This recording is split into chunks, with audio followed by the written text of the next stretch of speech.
seat.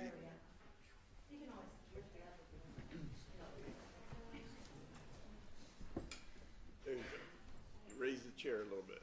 How's everyone doing this morning? Good. Is there any further witnesses on behalf of the state of Ohio? Probably Loomis.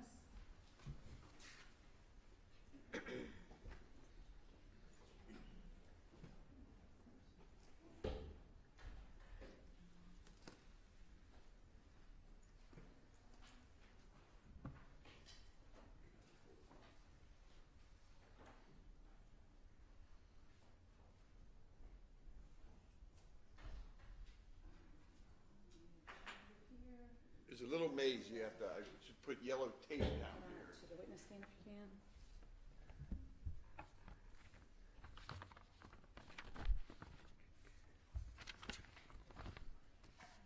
You raise your right hand. You solemnly swear, affirm under penalty of perjury, your testimony in this case will be the truth, the whole truth, and nothing but the truth. I do. Have a seat. Pull yourself up close to the microphone. And you may inquire. Good morning. Good morning. Would you tell the ladies and gentlemen of the jury who you are and what you do? My name is David Loomis. I work for the Ohio Organized Crime Investigations Commission, which is a section of the Ohio Attorney General's office, and I'm a senior audio forensic video analyst. And how long have you been with the Attorney General's office? About 8.5 years. It'll be 9 years in August. And can you tell us a little bit about the Organized Crime Investigation Commission, the unit in which you work? Yes, the commission runs a series of task forces across the state. The lab was created to assist with the task forces for any of their audio and video forensic needs. We clarify audio and video as well as create courtroom presentations.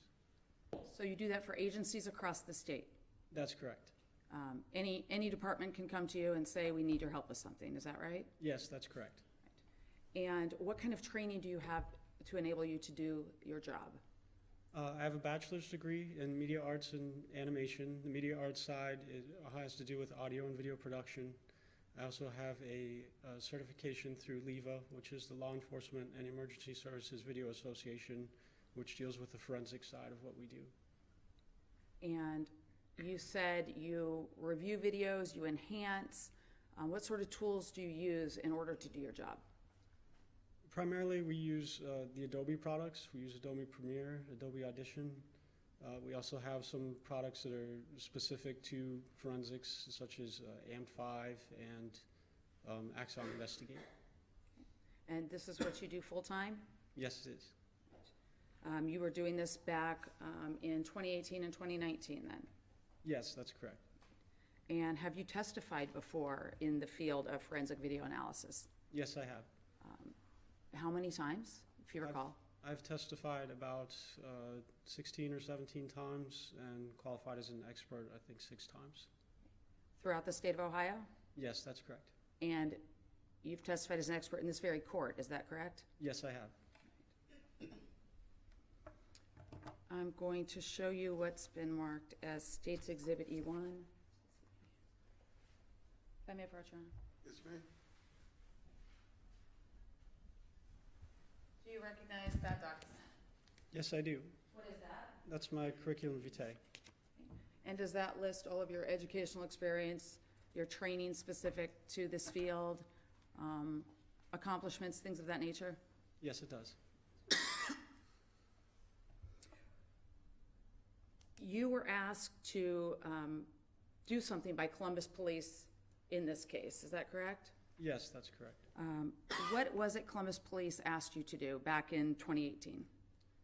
They provided me with some surveillance video, and we're trying to get, be able to better see some events going on inside of a car parked outside of a building. Right. And how is it that they came to you and said, we need you to do this? Like, what's the process? The process is they can come to our office, they drop off the evidence along with a submission sheet. They may just write their request on the submission sheet. Sometimes they'll talk to us directly and just tell us what they're looking for. Right. And do you recall the date that you were asked to look at this video? It's been a while. I remember it being submitted, yes. Right. Let me show you State's Exhibit 2.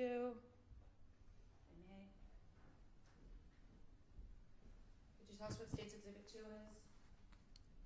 is? This is a report that I prepared for the initial analysis that I did for this case.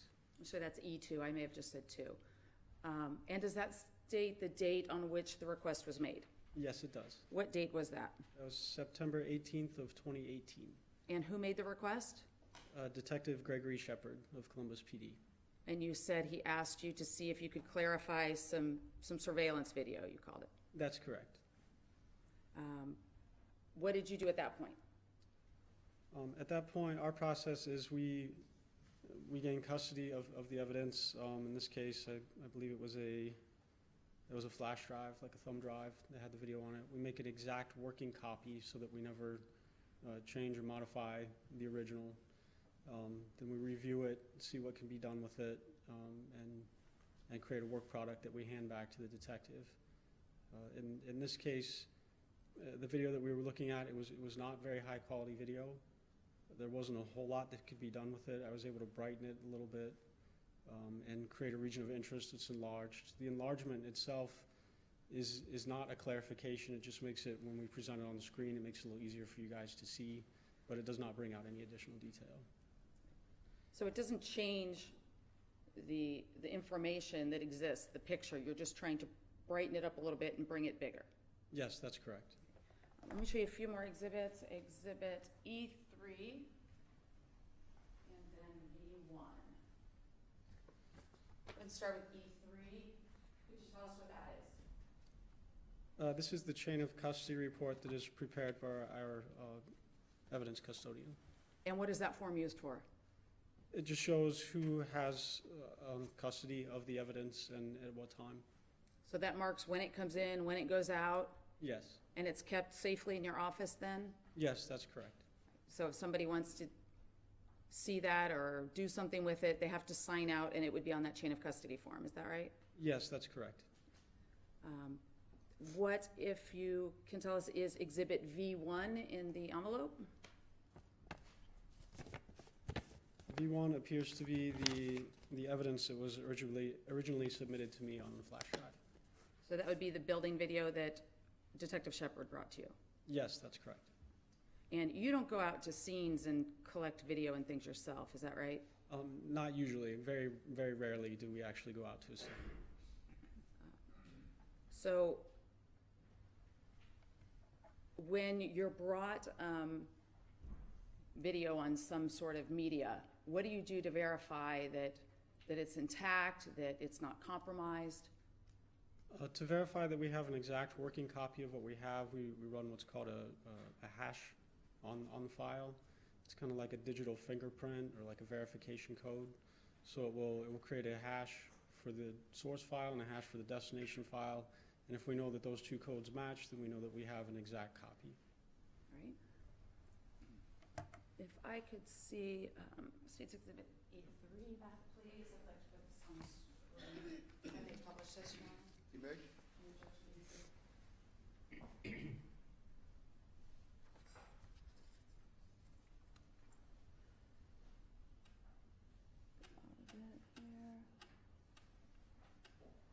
Okay. State's Exhibit E3, this is the chain of custody report you referenced? Yes, that's correct. Okay.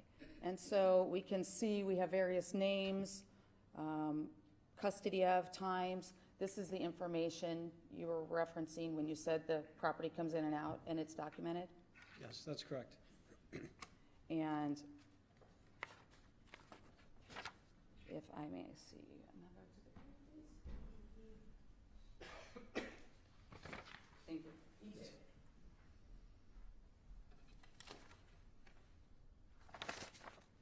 Now, what was E2? Did you call this your report? Yes, that's the report. Okay. And you note you inspected item 1 to be sure no physical damage exists. Is that the item that you have in front of you there, V1? Yes, that's correct. Generate and save a working copy, convert proprietary video to a universal format. Is that what you've described so far? Yes. And you have applied software filters to clarify video. Could you explain what that means? Yes, in this case, the only software filter that was applied was a levels adjustment, which just brought up the brightness a little bit. Okay. and produce a data DVD of the clarified video presentation. Explain what you did to do that. Okay, so once I've created the presentation, once I've enlarged and brightened it, I place a copy of that onto a DVD to be handed back to the detective. And you've mentioned a few terms. Let me move us up a little bit here. Was copied and verified via SHA-1 hash using quick hash 2.2. Was that your exact copy process? Yes, that's the hash algorithm that I mentioned. That's kind of like a digital thumbprint. All right. And you note here that the proprietary .avi video file from item 1 was converted to a universal MP4 video file for processing using the FFM PEG audio video conversion tool. Could you explain that? Yes, so the Adobe products, a lot of the surveillance video that we get is in a proprietary format. It's not meant to be brought into an editor like Adobe. So we have to convert it to a universal format. Adobe likes MP4s, so we tend to use MP4s. FFmpeg is a tool that we use very commonly for this. It takes the video data, makes an exact copy of that data, and just puts it in the MP4 container. So the video itself isn't changed, it's just put it in a new container that our software will handle. So how do you verify? You said you're converting. How do you verify you're not losing any information? The process that I used for this one, the command is vcodec copy. It's video codec copy. So it's taking the exact video data and placing it into the new container. We also visually check it to make sure it's intact. So you said you were able to enlarge, I believe it says 400%? Yes, that's correct. In the region of interest. Did you do something to specifically note the area you were enlarging on that video? Yes, I believe it has a red outline, a red box around it, so you can see. And the enlargement is placed upon the original video so that you can still see it in its original size along with the enlargement. I'm going to show you what's been marked as States Exhibit B2. Take a look at that. Please tell us what that is. This is the original work product that I created for this case. So is that the enlargement? Yes, that's correct. And that is just a video. There's no sound with that, correct? That's correct. Were you asked by Columbus Police to do anything with audio? No, I was not.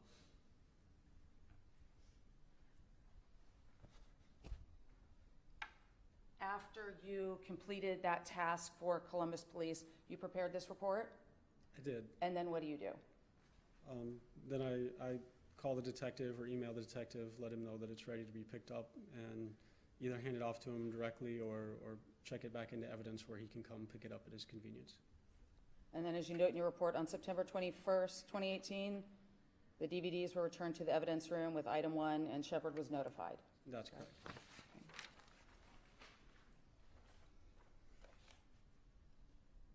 And that was the extent of the work done for Columbus Police Department, correct? That is correct. Did you then get a request from my office, me specifically, to do some additional work? Yes, I did. Do you recall the date of that? I don't recall the exact date. I'll show you States Exhibit E4. What is that document? This is the supplemental report that I created for this case after I was requested to do additional work. And would that have noted the date that I requested you to do additional work? Yes, it does. What date was that? That was March the 7th of 2019. So about a year later, 2019? Yes, correct. And what were you asked to do? I was asked to synchronize audio from a cell phone to the original video presentation that I created. And were you able to do that? Yes, I was. Had you not been able to do that, would you have indicated so? Yes, I would have. Do you have any association with anyone in this case? No, I do not.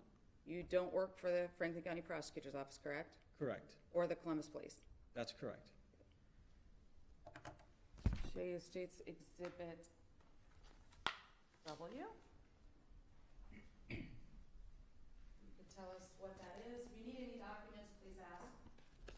Yes, this is the work product that I created after I synchronized the audio with the video. So how did you go about marrying or syncing the audio and video? Okay, so in Hollywood and TV, you'll often see what they call a clapperboard, and it has the slate on it. You know, when they've got a camera recording the video and they've got a device recording the audio. They'll put the clapperboard in front of the camera and they'll say, you know, scene 5, take 1, and they clap it. That creates both a visual and audio sync point where you can go in. Then once they bring it back to the editor, you can say, okay, I can see the clapperboard closing at that point. I can also hear it and see it in the waveform on the audio. It allows you to align them. Because we're working with surveillance video and cell phone audio, obviously we don't have a clapperboard. So we have to look for a sync point where we have something we can both see in the video and hear in the audio. In this case, it was a point where we can see a gurney, we can see the wheels lower and hit the ground.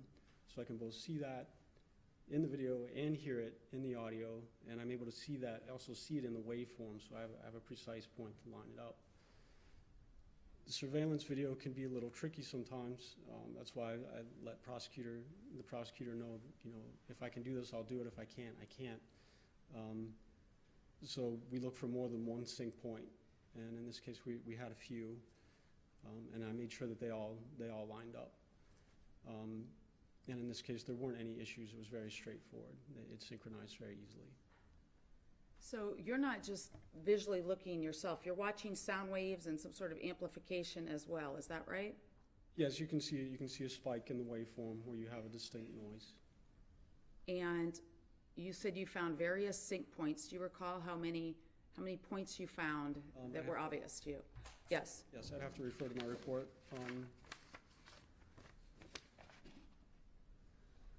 So I had 4 initial sync points that I lined up, and then an additional 3 after reviewing. And as we've watched it several times, you can see additional sync points. So after you thought you had it right based on these sync points, how many times do you review it to be sure? Several. I don't have an exact number, but probably say, you know, between 5 and 10 times just to make sure, and then, you know, reviewing it with the prosecutor, you know, or additional times. So. And how can you be sure that there's no information lost or there's no gaps or problems there? With the video, we can look at the timestamp. We could look to see if there's any visual inaccuracies in it. I didn't notice anything out of the ordinary with this video or with the audio, and the fact that they stay in sync with each other helps. When you review the video itself, we're seeing the counter count in seconds. Are we losing information as that picture plays out? Is 1 second 1 second? Is there any way that there's information we're not seeing? 1 second is 1 second. I believe this video is 15 frames per second. Your standard television video is about 30 frames per second, so you have about half as many images in this as you do in a normal television program. Very rapid things that happen can sometimes be missed by the camera. So it is. I mean, it is possible that a good example that I can think of is just, and not for this case, but muzzle flash. In prior cases, sometimes a muzzle flash will be picked up, sometimes it won't. It's just a very rapid event. And that's because you only have so many frames per second. That's correct. So maybe a 15th of a second is not visible.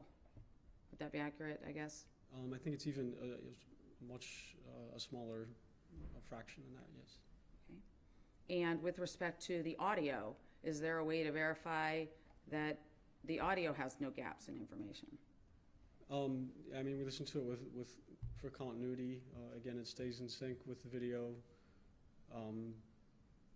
There wasn't anything unusual about the file, and the audio, I believe, is 48 kilohertz. So it's being sampled 48,000 times per second as opposed to 15 times per second. So the audio tends to be more accurate. So if you have 10 seconds of audio and 10 seconds of video, are we still talking about the same 10 seconds? This isn't like the sound is on a different 10-second time frame than video would be? That's correct. They're synchronized. And let's say somehow when you did this synchronization, you were off. If you were off, what's the margin of error here? I don't have an exact percentage. I would say it's within 3 frames, so it's very close. So less than a second. Yes, fraction of a second, yes. And you said you went over this looking for synchronization points. I think you said you found 7 you listed there. Is that accurate? Yes, that's correct. Did you also find others you didn't list in your report? Yes, I believe as we've reviewed it, we've seen other points where it appears to sync up, yes. Did you list the most obvious 7 in your report? Yes. So you listed the time and the event. Would that be accurate? Yes, that's correct. Good. And then I think you said after you did that, you reviewed it about 10 times or many times. Yes, that's correct.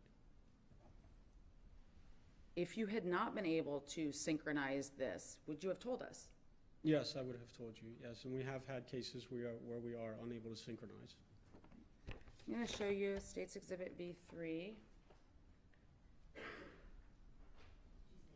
Yes, and Victor 3. Can you tell us what that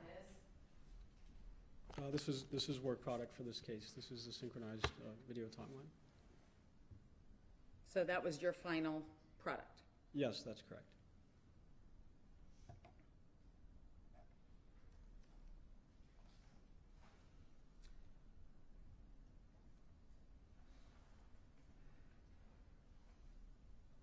And then do you recall when you prepared that and returned that or offered that for pickup to me?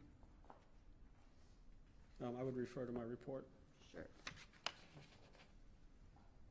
So that would be March 13th of 2019.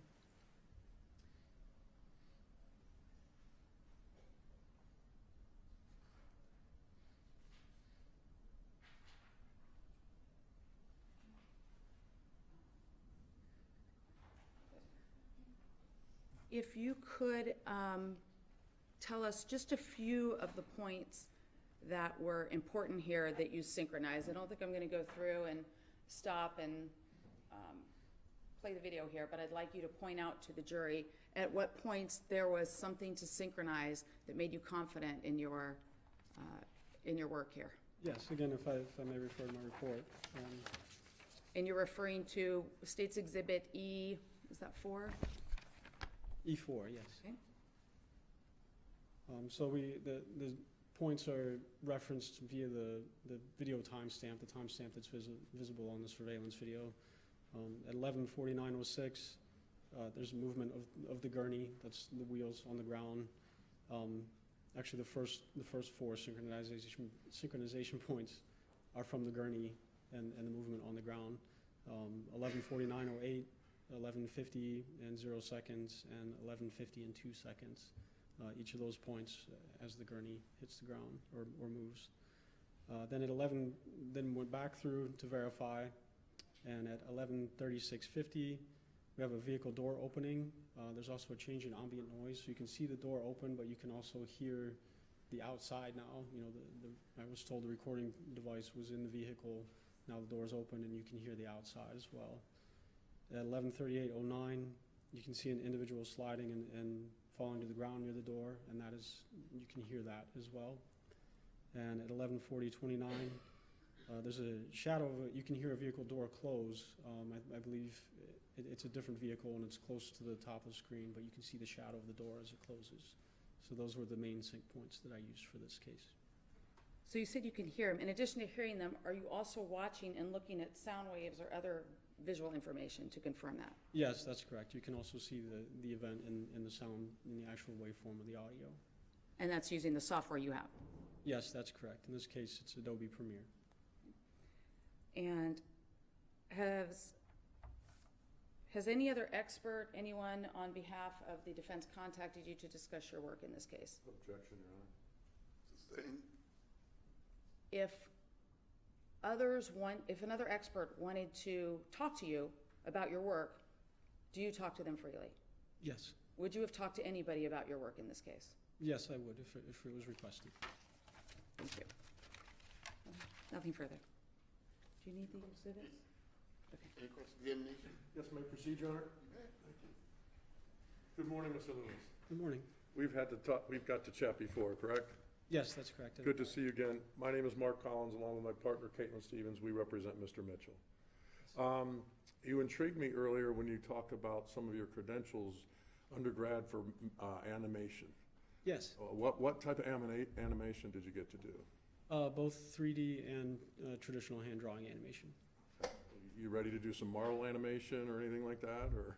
I'm sorry, which? Did you do any Marvel animation or anything for the current movies and stuff? No. Was that your topic at the time, to learn about animation in undergrad? It was, yes. Okay, all right. Thank you. So you mentioned on direct and that all you're doing with the video is you're trying to enhance a specific area. That was the initial request, yes. And you're just trying to make it bigger so it's easier to see up on the screen. Yes, that's correct. But when making it bigger, that doesn't mean that you're bringing out any details. Yes, that's correct. It doesn't mean that you're clarifying things any bit, correct? Not with the enlargement, no. Right. So it's a simple thing to say, hey, I'm gonna give you an exhibit that, in this situation, the incident happens way down in the video, correct? Yes, that's correct. And you make an enlarged area so that you can see it up closer, basically. Yes, that's correct. Okay. And I think when we talked before, you were very clear that you couldn't see any specific movements from the enlargements. You can see movement in general, Right. but it's low-quality video. And no specifics. You couldn't see specifics, is what you... I could not perceive specifics, no. Okay. And you're trained to do that. I mean, you're looking at the videos, you're looking for things, correct? Yes, that's correct. And you couldn't see any specific details? No, I could not. Okay. And you mentioned that it was a low-quality video, correct? Yes, that's correct. So in this situation, we have two different sources. One source of video, right? Yes, One source of audio. yes, Okay. And with video, sometimes you can have video that's good quality, yes, absolutely. some with poor quality. Correct. Depends on the device, depends on how expensive it is, that types of stuff. Yes, absolutely. Same thing with the audio. You can have audio that has good quality, audio that has bad quality. That's correct. And and again, you know, I'm not too bright on this. With regards to the frames per minute of the video. Yes. So in theory, 15 frames per minute is not going to be as good as quality as 30 frames per minute. As far as motion accuracy goes, higher frame rate is better. Yes. Is there higher frame rate than 30? Yes, there can be. What does the frame rate go up to? It can go as high as you want, as high as the camera can handle. You can have high-speed cameras that are thousands of frames per second. Okay. So standard video, 30 to 60 frames usually. So the more standard is 30 to 60, and this was 15. That's correct. Okay. And same with the audio, correct? You can That's have different levels of audio that is picked up. That is correct. Okay. And you, I believe in your background and some of your training, you're also trained, well, let me put it this way. I'm sorry, Mr. Loomis. Devices pick up sound waves a certain way, correct? Yes. Okay. And devices, a device may pick something up, but the human ear may not be able to pick that up, correct? Yes, that's correct. And that happens, and it's reasonable that that happens, correct? Yes, that's reasonable. Okay. And the way the ear is designed, the ear can receive trauma to it, correct? Yes, that's correct. And that can affect what allows an ear, what allows someone to hear, correct? Yes, that's correct. And if there was a trauma to the ear or a gunshot right near the ear, that, based on the sound waves and the physics and everything of that nature, that would have an impact on an ear, correct? I mean, I'm not an expert in that field, but I understand what you're saying, yes. So the way, I mean, Ms. Pritchard mentioned sound waves that you listen to try to identify things, correct? Yes. The sound of something can have a trauma on the human ear, correct? Yes. Okay. And so that can be an indication of why an ear might not hear something, correct? As I understand it, yes. Okay. And I think you told Ms. Pritchard on direct that you can't give an exact percentage of if it's synced up. You synced it up the best you could. Yes, and it's very close. Yes, Okay. it's synchronized. And you're satisfied with that? Yes, You took a source of video and a source of audio, and these points that you sync up, those sync points, those were sounds of objects creating sound, right? yes, that's correct. Okay, so you use objects that create sound in order to sync it up? That's correct, yes. Okay.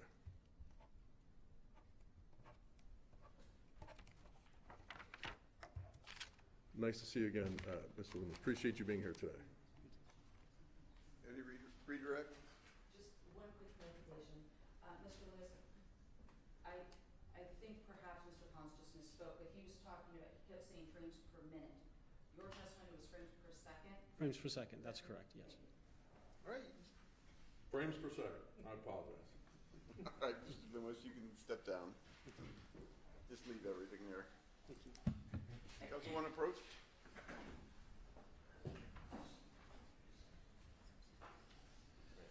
I've got it.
seat. Any further witnesses on behalf of the state of Ohio? Yes, Judge, I'd like to call Joshua Durst, please.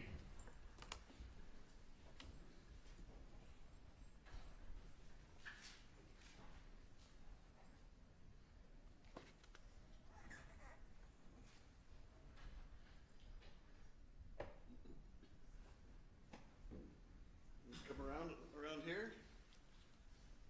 Oh, we put that yellow tape. Raise your right hand. Do you solemnly swear affirm under penalty of perjury your testimony in this case will be the truth, the whole truth, and nothing but the truth? I do.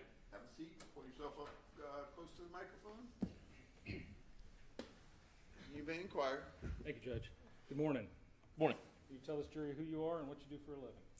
Yes, my name's Joshua Durst. I'm a special agent supervisor for the Southern District Crime Scene Unit. I work for the Ohio Bureau of Criminal Investigation. And where are you based? Our headquarters is based in London, Ohio.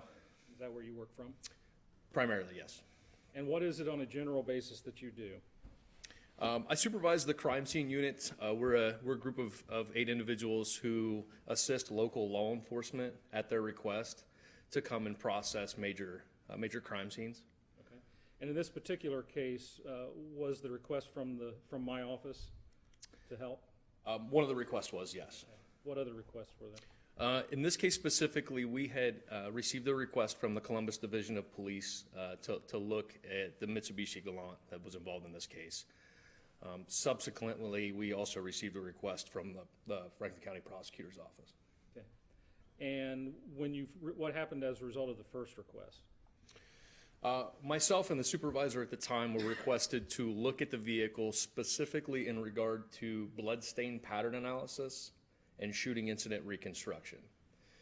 They wanted us to look at the vehicle and assess it to see if there was anything related to those 2 fields of crime scene investigation that we could conduct on the vehicle. Okay. And did you look at the car? We did, yes. And what was the result of that? After we looked at the vehicle, it was agreed upon that because the Columbus Division of Police had already processed the vehicle, that can create some limitations for us as far as what we can do with those 2 types of analysis. As well as the circumstances of the case, we didn't feel that it would lead to any new information or different information in the case. So because it had already been processed and those 2 areas weren't really applicable in this situation, we declined the request at that time. Do you recall when that was? I believe that was in September of 2018. And when did this second request from my office come? I think about a month later in October of 2018, we received somewhat of a different request from your office. And what was that? I was asked to look at the case from a physical evidence standpoint, just to look at the case in its totality and look at the evidence that was collected and see if I felt that there was any additional testing or any additional examinations solely from a physical evidence standpoint that should be performed. And did you believe you could do that? There was a few things, after reviewing the case, there was a few things I wanted to look at in regard to the vehicle and some clothing. Okay. And did that review include identifying bullet holes?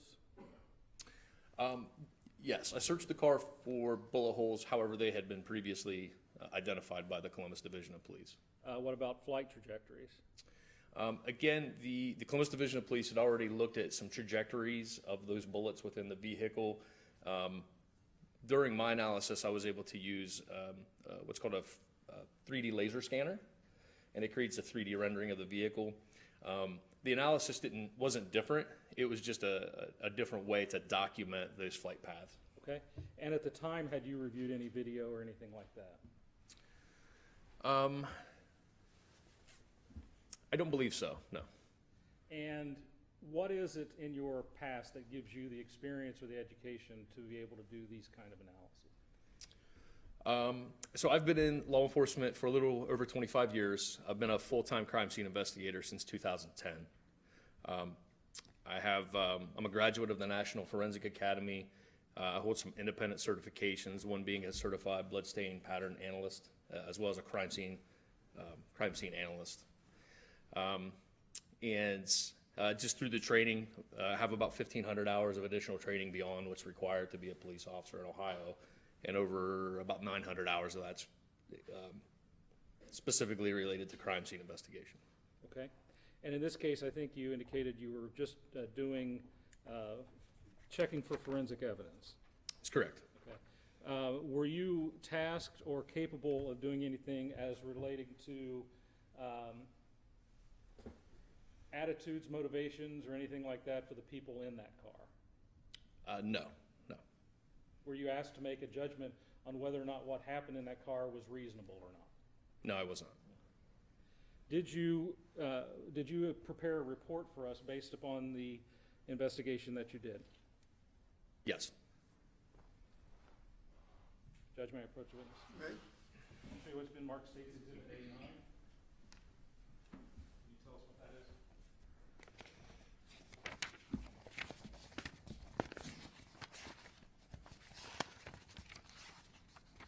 Okay, so this is a copy of the letter that I drafted upon the completion of my analysis to the Columbus Division of Police as well as the prosecutor's office. Attached to that is a copy of my investigative report. Do you have a copy separate from that with you here? Yes. Yep. Take that back then. Sure.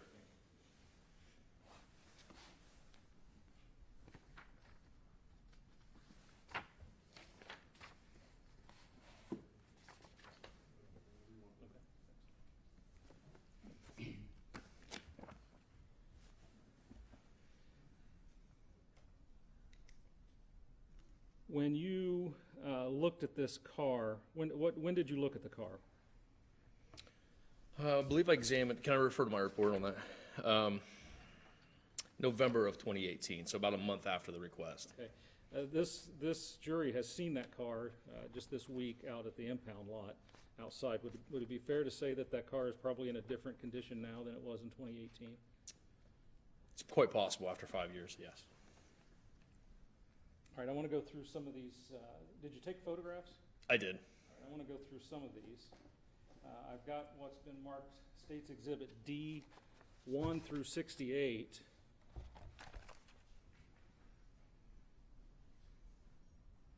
And I want to show you, I want to produce some of them.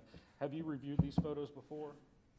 In the past, yes. And are they fair and accurate representations of what you saw and did during your investigation back in October of 2018?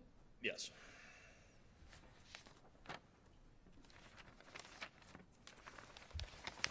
I'm going to show you what's been marked as State's Exhibit D1.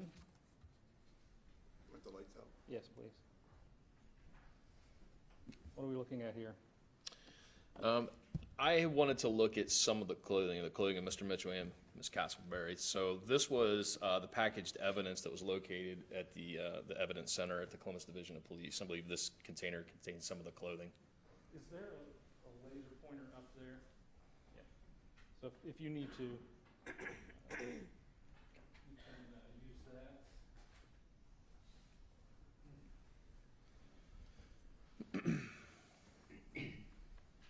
I'm going to show you what's been marked as State's Exhibit 6.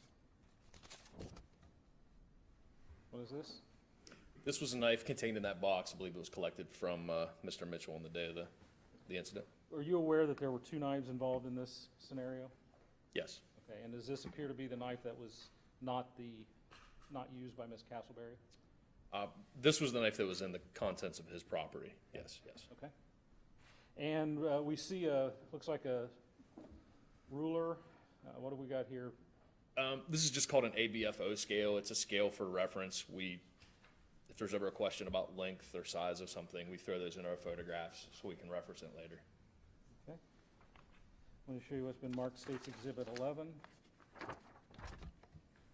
What is that? This is Mr. Mitchell's underwear that was in the box.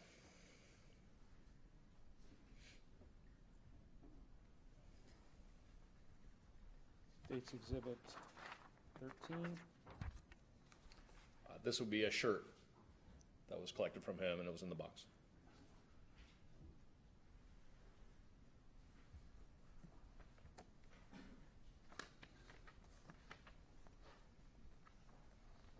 State's Exhibit 23.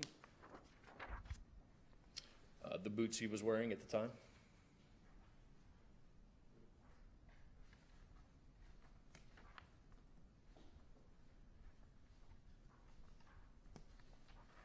State's Exhibit 35. The jeans that were collected from him. This is on Mr. Mitchell's clothing. Yes, sir.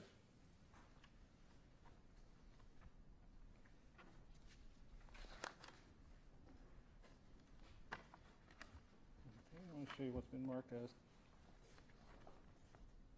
State's Exhibit 46. You recall what this is? Within the box that contained Miss Castleberry's clothing, these were the sandals that were within the box. This is a different box than the one that... Correct, different box. Okay. Yes.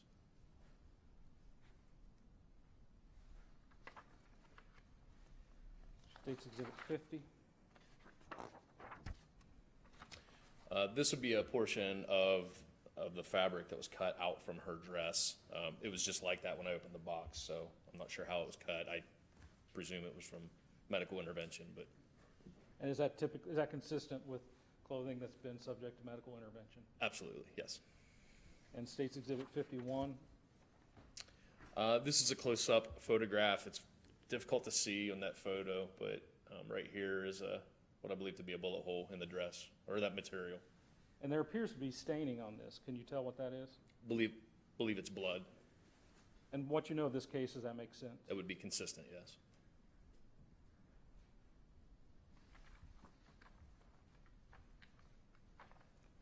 State's Exhibit 60. This is the dress that was within the box. These are just smaller adhesive placards like that L scale, except these are stickers, and we can use them to mark things and reference sizing, and that's the white pieces on the front. I'll show you a close-up of one. State's Exhibit 61. Is that what we're looking at? That is, yes. And that's just to measure the bullet hole? Correct. And then State's Exhibit 68. I'm sorry, these are all D. Carl, I apologize. D, this is the D series. I may not have been saying the D part. This, again, just another photograph of the dress. I believe this is the back side of the dress. And I just introduced two scales. Number 3 would be the bullet hole. And what, if anything, were you able to determine from this clothing? There was 2 suspected bullet holes in the front and one up and one in the rear. Outside of that, there was nothing inconsistent or I guess surprising to me about that made sense with what I knew about the incident.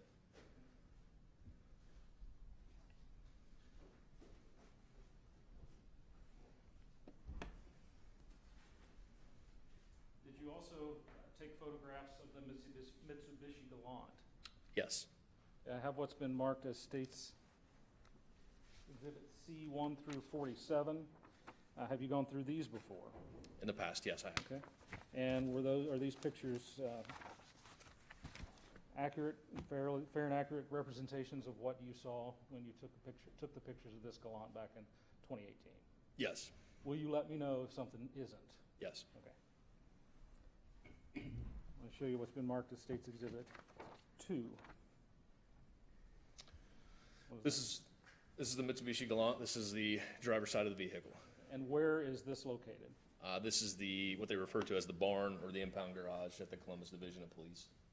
The same at their impound lot down there on Hall Road? Yes. I'm going to show you what's been marked as State's Exhibit 4.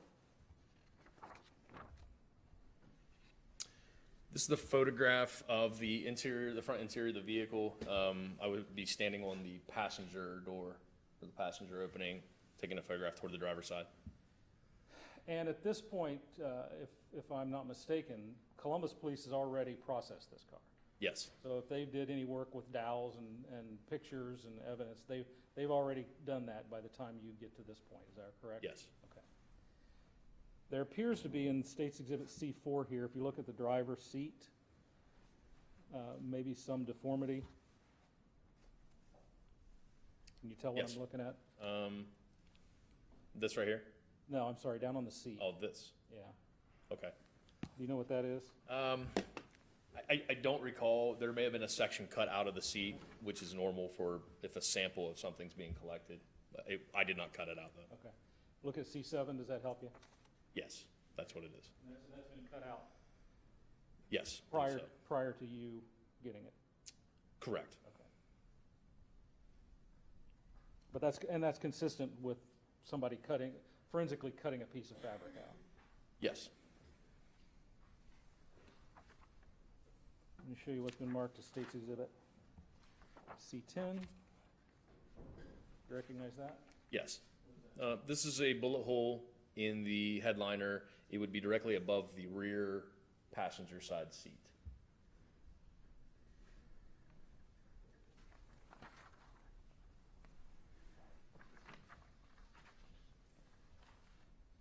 C15. This is a photograph of the rear wheel on the driver's side. There was a bullet recovered by the Columbus Division of Police out of this tire. So to access that bullet, they would have had to cut the tire open to get that.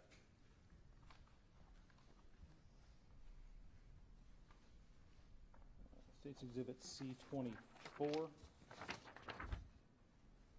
Recognize that? Yes. This is a bullet hole that's in the back seat.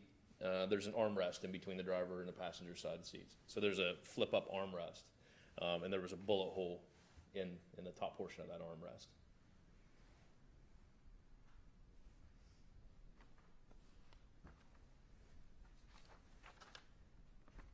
C30. So this is the rear seat on the driver's side. There is a bullet hole here where you can see the scale. There was a bullet hole there in the seat.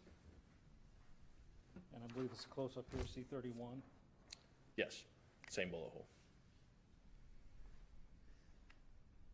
And C32.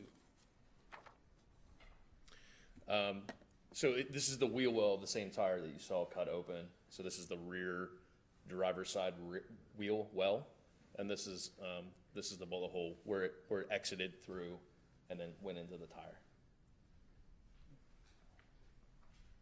And then I want to get to C34. What are we looking at here?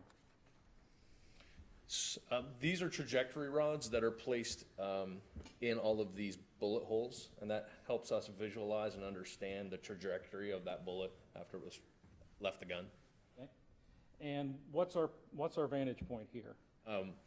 So at this point, I'm standing on the doorway opening on the rear driver's side of the vehicle.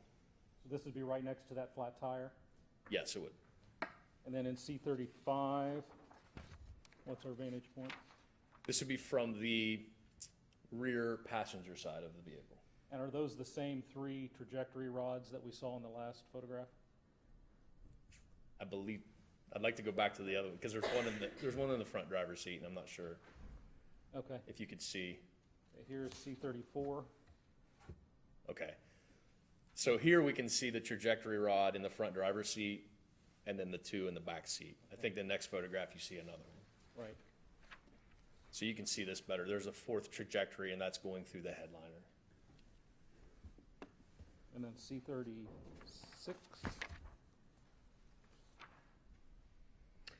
This photograph was taken from the front passenger side, and this is a photograph of the trajectory through the front driver's seat.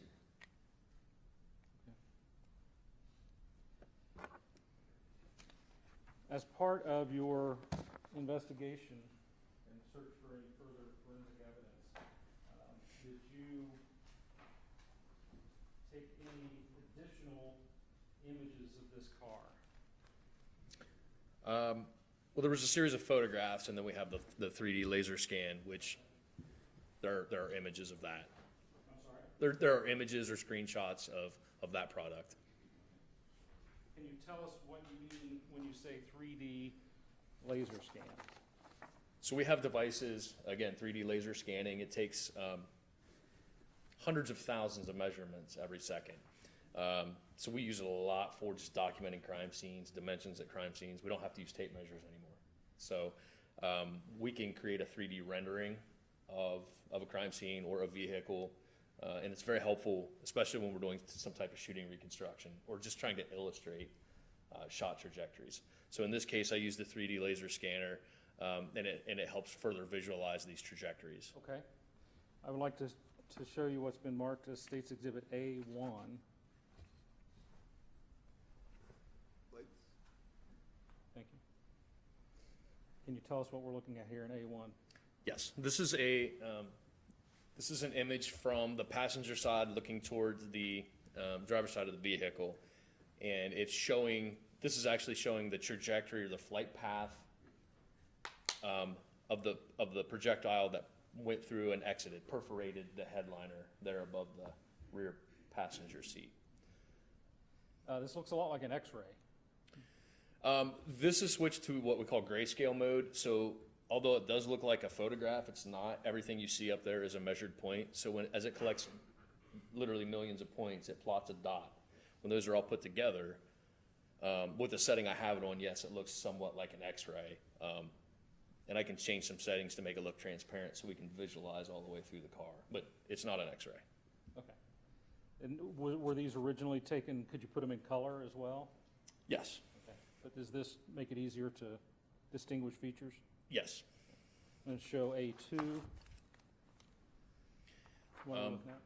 So this, again, this is flight path 2. This is the shot that went out the roof. And every trajectory will have essentially 3 components. Directionality, which means that they go from inside to outside or from outside to inside. And then there's 2 angular components. Was a bullet traveling up or was it traveling down? So that's the vertical component that we talk about. And then it's directionality. So if you think of a compass, is it going right to left to right? Sometimes we can refer to direct, like angular direction, 37 degrees relative to something. Didn't get into that level of detail as far as angular data, but directionality is important. And referencing all of this will be as you were sitting in the front seat facing forward. So as we talk about trajectories, if it's left to right, it's from driver's side to passenger side. So this just illustrates that horizontal component. You can see that the trajectory is from left to right. And if we're looking at A3, so this is flight path 1. This is there was a shot that went through the driver's seat, just to the right of the headrest, and it's going significantly. Actually, I'm not. I tell you what. That might not be flight path 1. Let me ask you this: these I call them photographs. These laser images. Yes. Did you incorporate those into your report? I did. Yes. Okay, so maybe why don't we do that? Why don't we go to your report? And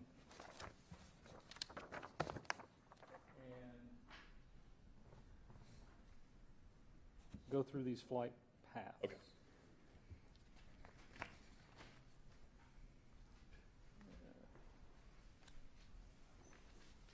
All right, I'm going to go to page 3 of 11 on your report, and we'll talk about what you have labeled flight path 1.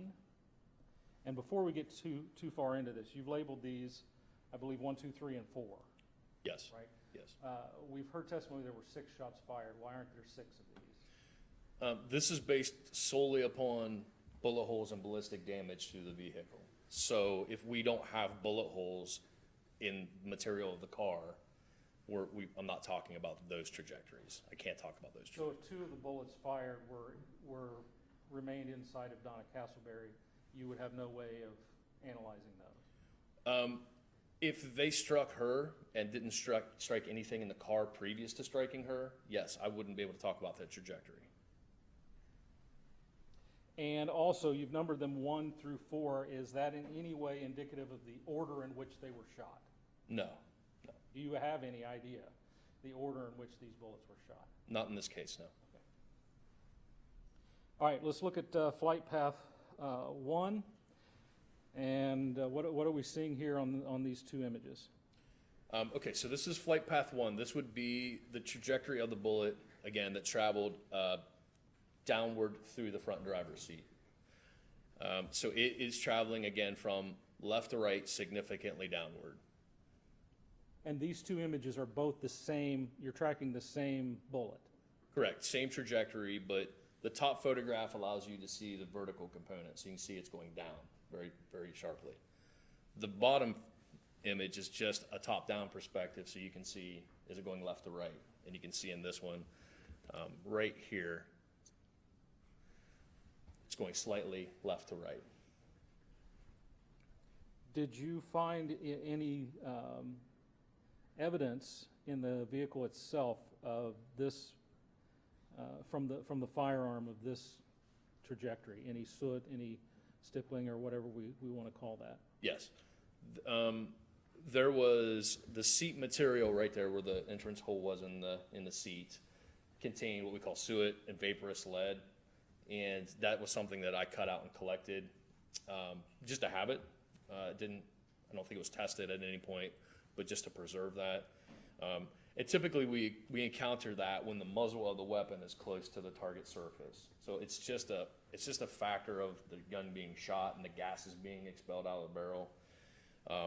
If that barrel's close to the seat, we'll see that. We'll see that vaporous lead and that kind of powder burn look. You know how close?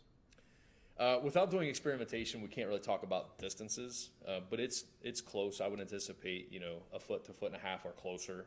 I mean, it's not a long distance off. You wouldn't see it from the distance of me and you. Okay. And when we're looking at this arrow, let's look at the top photograph. You start the arrow at sort of the point of entry of that armrest or that headrest, right? Yes. Do you know exactly where that firearm was when it was fired? Well, in this flight path, this situation, I know it has to be forward of that seat because we see the suet and the vaporous lead on the seat. So I know it has to be before that. In certain shots, no, we don't know. We don't have that powder burn. We don't know. So yes, the muzzle could be anywhere along that line when the bullet was fired from the gun. But in this case, does it have to be before the headrest? Correct, it does. So is there any evidence that it came from through the top of the car? No. All of the shots, flight paths 1 through 4, all happened within the vehicle traveling outward. So is it fair to say that this firearm had to be between that armrest on an angle with that line between the armrest and the hood or the top of that car? The headrest, not the armrest. sorry, The head, yes. Yeah. So between the headrest, yes, and the headliner, it has to be somewhere in there. On that line. Correct. Okay. And do you make any assertions or statements about how that gun was being held? No. So do you have any idea of whether it could have been this or it could have been this? Correct. Yes. You don't, there's no way to tell that kind of stuff. Correct. Not in this situation, no. Not in this case. And for the record, I was using my left hand across my body and my right hand over the top of my body. Anything else on flight path 1? No, I don't believe so. Okay, let's go to flight path 2.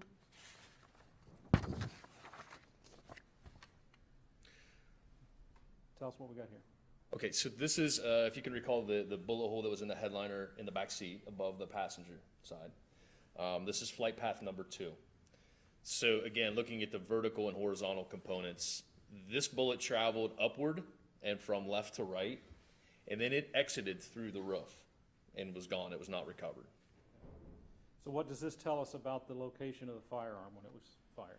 So in this situation, it has to be somewhere between that front driver's seat area and where it entered that headliner. It has to be somewhere in there.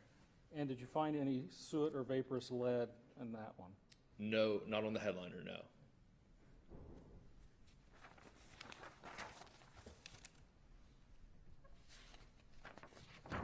Flight path 3.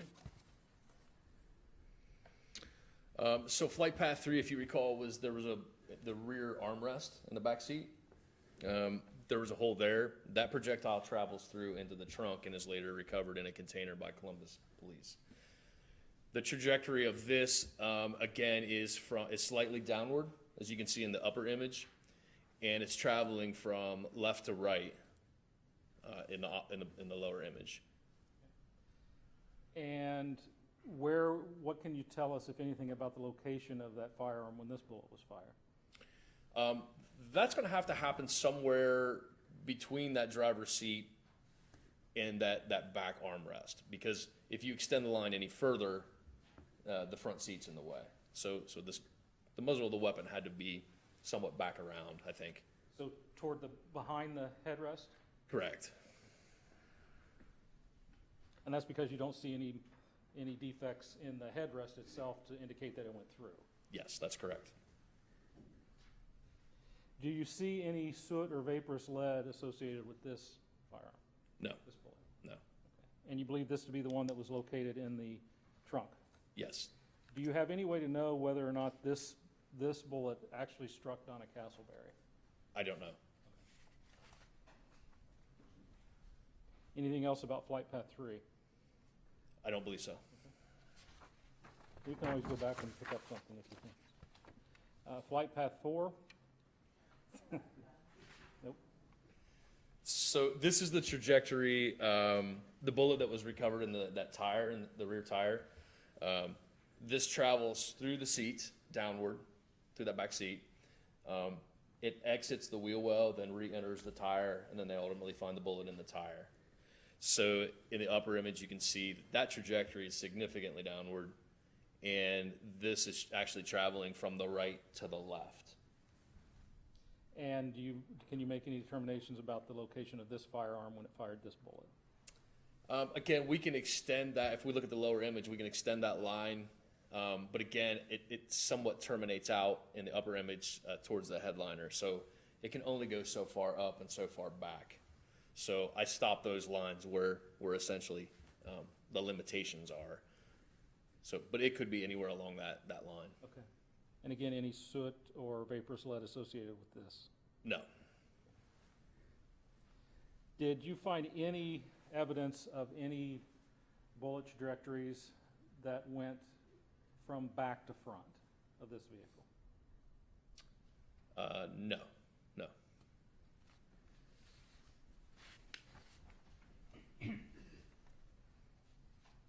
We mentioned earlier that, now Courtney. We mentioned earlier that you had looked at Mr. Mitchell's clothing, photographed it, and I think you said that didn't change anything in your analysis, is that correct? Correct. And you looked at Donna Castleberry's clothing, photographed it. Was there any change in the analysis from that? No. Did you eventually watch the video? I did, yes. Okay. Was there any change in your analysis from watching the video? No. So what you see here, what you see in that video is still consistent with the forensic analysis you just told us about? Yes. Did you have an opportunity to look at Mr. Mitchell's duty pistol? Yes. What can you tell us about that? So while reviewing photographs, I noticed there was when the pistol was originally collected from him by the Columbus Division of Police, there was a malfunction in the firearm. As I looked a little closer, it was a malfunction I was not familiar with. Do you want me to explain? Okay, so there was a cartridge casing, which is what's ejected from the gun after the gun's discharged. There's a cartridge casing stuck within the opening of the action of the gun. That can happen from time to time for a variety of reasons. This was a little different because as the gun's fired, a casing is ejected from the gun. In that same process, it takes ammunition from the magazine, puts a cartridge into the chamber so that it can be fired again. That's why it's called a semi-automatic firearm. So in this malfunction, it didn't fully eject the casing, but it also started the process of taking a cartridge out of the magazine and trying to get it into the chamber so it can fire another shot. Well, it didn't happen. That cartridge didn't fully make it into the chamber, and the casing didn't make it out of the gun either. Typically, we don't find both of those happening at the same time. So I can't explain to this day why it happened or how it happened. I relied on some people in our firearms laboratory. They took a look at these photographs. I actually talked to some of our firearms instructors over our police academy, showed them the photographs. None of us can figure out how or why. What was important to me was, could this have been staged somehow or purposely done this way? And the consensus was no. It's extremely unlikely that you could make this happen. So it just happened. It's a phenomenon I can't explain, but Well, let me ask you this. If, in that condition, would it be possible to fire that gun again? no, the gun was inoperable the way it was. And so is there any way to tell, we know 6 shots were fired, is there any way to tell how many times the trigger may or may not have been pulled after that jam? No.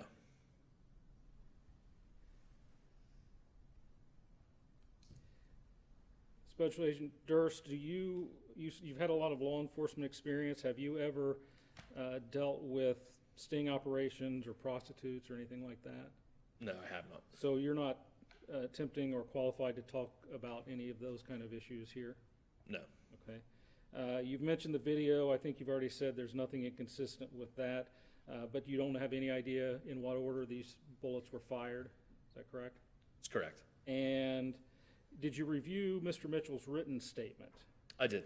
Okay, and at some point here, I think in the front of your report, you write that you have found no discrepancies or conflicts between items of physical evidence and the statement of Detective Mitchell regarding what occurred in the incident. What does that mean? Again, looking at all of the evidence, all the physical evidence, and reading his statement, there was nothing that I felt was unexplored. There was nothing inconsistent with physical evidence weighed against what he said happened. So we weren't looking for additional evidence. We weren't looking to do any additional processing necessarily based upon something that he may have said. So in other words, he didn't say something like, I fired 10 times. Correct. And so then you would be looking for more bullet holes, right? Yes. Okay. And are you making any comment whatsoever with this statement about the reasonableness or the why of these shots? No. Just that there were shots forensically that match up with what he said? Correct. That's all I have, Judge. Thank you. Any cross-examination? May I proceed, Your Honor? May? Thank you very much.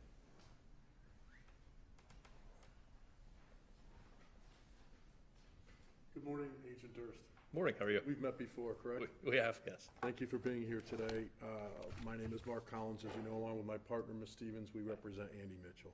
Appreciate you being here today. Sure. I want to start off just with some basic concepts, okay? Okay.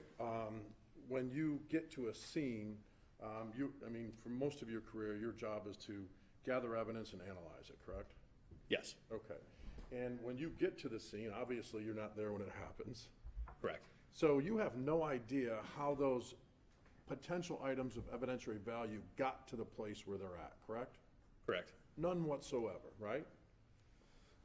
I mean, there's times we can do, that's part of the investigation. That's the goal. Absolutely. So it's a poorly worded question. I apologize. When you get to a scene and there's shell casings in the area, you start from a premise with a shell casing that they're ejected from the right, correct? I don't go that far either because there's a lot of left-handed or left side ejection, but they were definitely ejected from, unless somebody just threw them out. Yeah, they were ejected from a firearm. So you start from premise, geez, if all of the shell casings over here and the individuals who shot was right-handed, they probably were to the left side of those shell casings. No. Okay. They could be moved before you get there. Yes. They could be, the wind could have moved them, weather could have moved them, something like that, correct? Correct. So you're doing the best you can when you get there to try to say, hey, here's the physical evidence we have, but you have no idea how it actually got there during the situation. Is that a fair statement? No, I think we can determine how things got there. It's not, they just didn't fall out of the sky. We know, I mean, casings at the scene, either somebody threw them there or they were ejected from a firearm. Correct, but you can't say how they ended up in that specific spot, or where somebody was in relation to that. Correct. Okay. Yeah. Let's take another example. Mr. Cable talked to you about the car that you examined, right? Yeah. And you said, well, it's probably in a different condition than it was 5 years ago, right? When you examined it, Sure. right? The dimensions haven't changed, correct? Correct. The size of the car hasn't changed, correct? Right. The compact nature of it on the inside hasn't changed, correct? Correct. You're talking about the way it looks from the outside or something like that. The physical structure and the compact nature has not changed, correct? Correct. So those are things that you can analyze and say, yeah, that's the same thing versus it doesn't appear to be the same as it looked 5 years ago, right, when you examined it? Yes. Okay. And when you examined, you gathered a bunch of information in this case, correct? I'm sorry? You gathered a bunch of information in your analysis for this case, correct? Yes. Okay. And if you could go to the back of your sources reviewed in your report, please. Okay. Sure. Let me know when you get there. Mhm. So in the sources reviewed, sorry, Courtney. Sure. So in that section, Agent Durst, you have 32 different items that you reviewed, correct? Yes. Medical records of Mr. Mitchell, correct? Yes. Interviews of people, correct? Yes. Interviews of people on the scene, correct? You may want to enlarge it. Oh.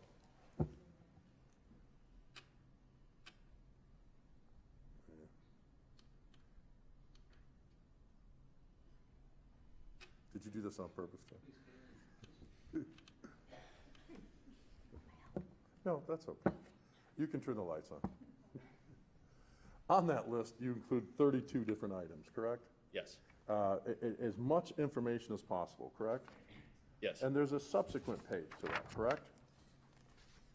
Yep. Another 20 additional items on that, correct? Yes. Okay, so you had all of those items that you reviewed, and you had my client's written statement, correct? Yes. You had the tape recording, correct? Yes. Okay, so all of that you had prior to penning the letter of January 23rd, 2019, correct? Yes. And that's on page 1, right? Yes. You mean the letter that I sent to Deputy Chief Becker? That's correct. Yeah. Yes. So if for the ladies and gentlemen of the jury, could you read the paragraph that says, "I have reviewed all the materials to them"? Sure. I have reviewed all materials provided to me by the Columbus Division of Police, to include investigative reports, photographs, laboratory results, autopsy reports, statements, audio recordings, and video recordings. I have found no discrepancies or conflicts between items of physical evidence and the statement of Detective Mitchell regarding what occurred during the incident. Your job is to analyze physical evidence, correct?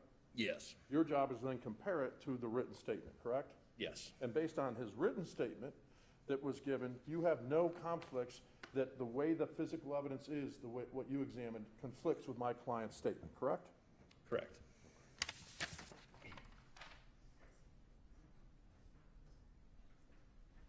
Now, you got involved, I think, late October of 18, correct? Yes, sir. Met with prosecutors, met with many individuals, because you did a thorough job, correct? Yes. You pride yourself on doing a thorough job, correct? Yes. And again, you indicated that there is no way to tell the order of the shots. That's correct. Okay. And on the flight paths that you talk about, I think what you were trying to, correct me if I'm wrong, if I understand this right, if a flight path is, example of my pen, we'll put it up here, right? Okay? That flight path, if the analysis is from this side, what would that flight path be? From right to left and downward. Right, from right to left and downward. But what you're saying is you can't tell, ladies and gentlemen of the jury, if the gun was here, here, here, here, here, or here. Correct?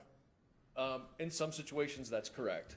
Again, with the vaporous lead on the seat, Sure. we can make some assumptions about the distance. But generally speaking, correct. I cannot along the flight path. And some of the flight paths in there probably occurred when the gun was in the back seat, correct?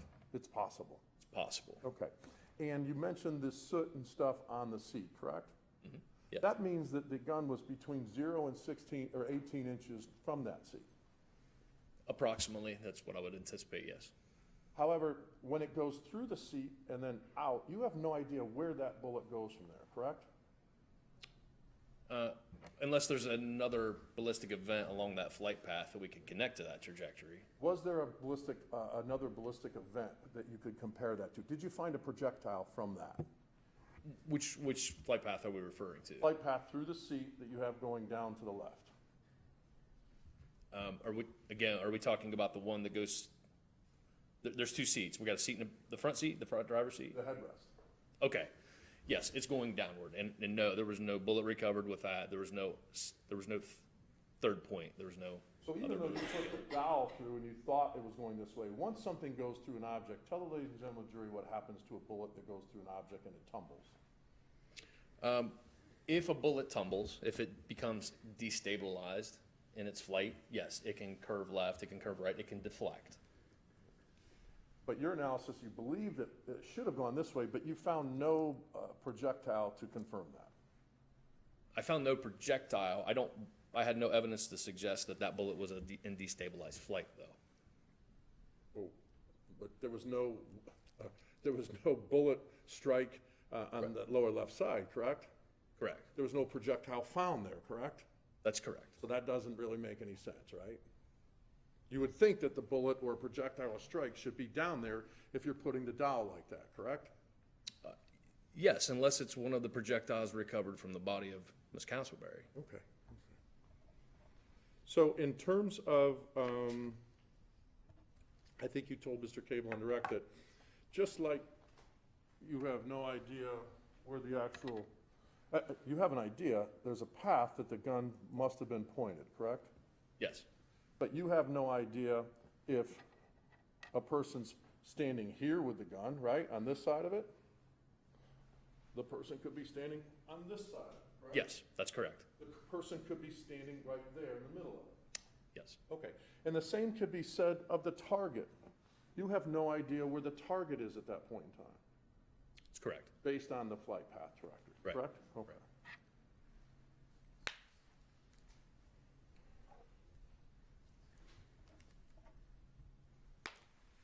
And I think one of the flight paths, you never found a projectile to connect to it. That's one we were just talking about, right?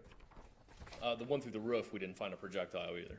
Okay, so two of them, right? Yeah. And I believe you testified that that malfunction was new to you, but you believed it was not intentional. That's correct, yes. Pretty difficult to intentionally do that with what you reviewed in this case, correct? Correct. Okay. And is it fair to say with the flight paths that there was just, may I approach the witness? Just because I want to be consistent. I apologize. Your analysis was as though we were in the front seat, correct? Yes. Okay. So there's a flight path going this way, top down, Yes. left to right, right to left. Right to left, yes. Okay, so it's going this way. Yep. There's another one that's going this way. The Yes, opposite yep, direction. yep, There's another one that's kind of going kind of straight, right? yes, Okay, 3 different directions, correct? yes. Consistent with somebody moving or a target moving in 3 different directions? That could be reasonable, correct? That's possible, yes. Okay. It could be reasonable to infer that, correct? The angle of the weapon is changing based upon the shot trajectories. What's causing that, I can't say. But it's not unreasonable to believe that the person in the back might have been moving, correct? That's true, yes. Okay.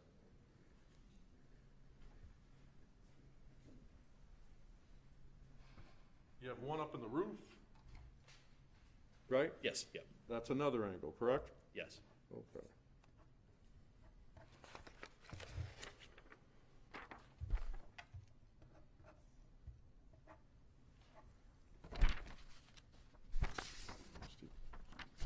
May I have a moment, Your Honor? And I think you told Mr. Cable this, but all the shots were fired from inside the vehicle. That is correct, Okay. And have you had firearm training? yes, Okay. And when you have that training, you have the protective ears on, gear on, correct? yes, Okay. And that's because pretty loud when you're firing a firearm training, correct? yes, Okay. Have you ever had to fire a weapon inside a vehicle? yes. And how did that sound to your ears? We had ear protection on, Okay. but it's loud. Loud. Could you hear much else after you fired inside a vehicle? With ear protection on, I had no problem. Okay. I've never fired a weapon inside a vehicle without ear protection on. Okay. And is it fair to say that that's a loud situation? Yes, And it's fair to say that you might not be able to hear something that's being said to you after that point in time, correct? it's possible. Okay. reasonable, correct? Yes. Okay. And again, based on your thorough review of everything, of the 50-some, I apologize, let me get this right, of the 52 items and all the different aspects, you indicated that you compared all of that to Mr. Mitchell's statement, and there were no discrepancy or conflicts between his written statement and the physical evidence, correct? My analysis of the physical evidence, there was no discrepancies that I found to Mr. Mitchell's statement. Compared to his written statement. Yes. Agent Durst, nice to see you again. Thank you very much. Thank you, sir. Any redirect? Thank you, Judge. Just briefly. Special Agent Durst, we're talking about no physical discrepancies with the physical evidence. Were you looking for other discrepancies in his testimony? No. So if he says the door wasn't open, but the video you saw showed it was open, is that of note for you, or are you just tracking bullet paths? I'm just looking at the physical evidence. And you would, if I'm not mistaken, you would not have had access to anything that happened after you received the stuff you did in November of 2018, is that correct? Yes, that's, everything I've looked at is listed in the report. So you would not have looked at the synced up video which matched audio and video? Not at the time of my analysis, no. Okay.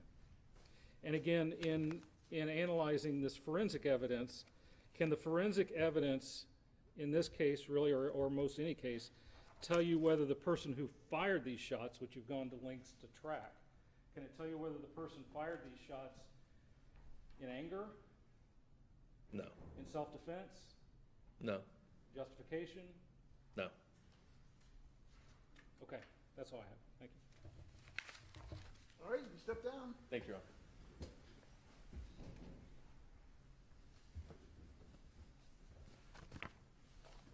Council want to approach?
Carefully, we've got a couple cords. Careful here. with the We're gonna have cords. to go all the way around to get to the All the way witness around stand. here, little maze.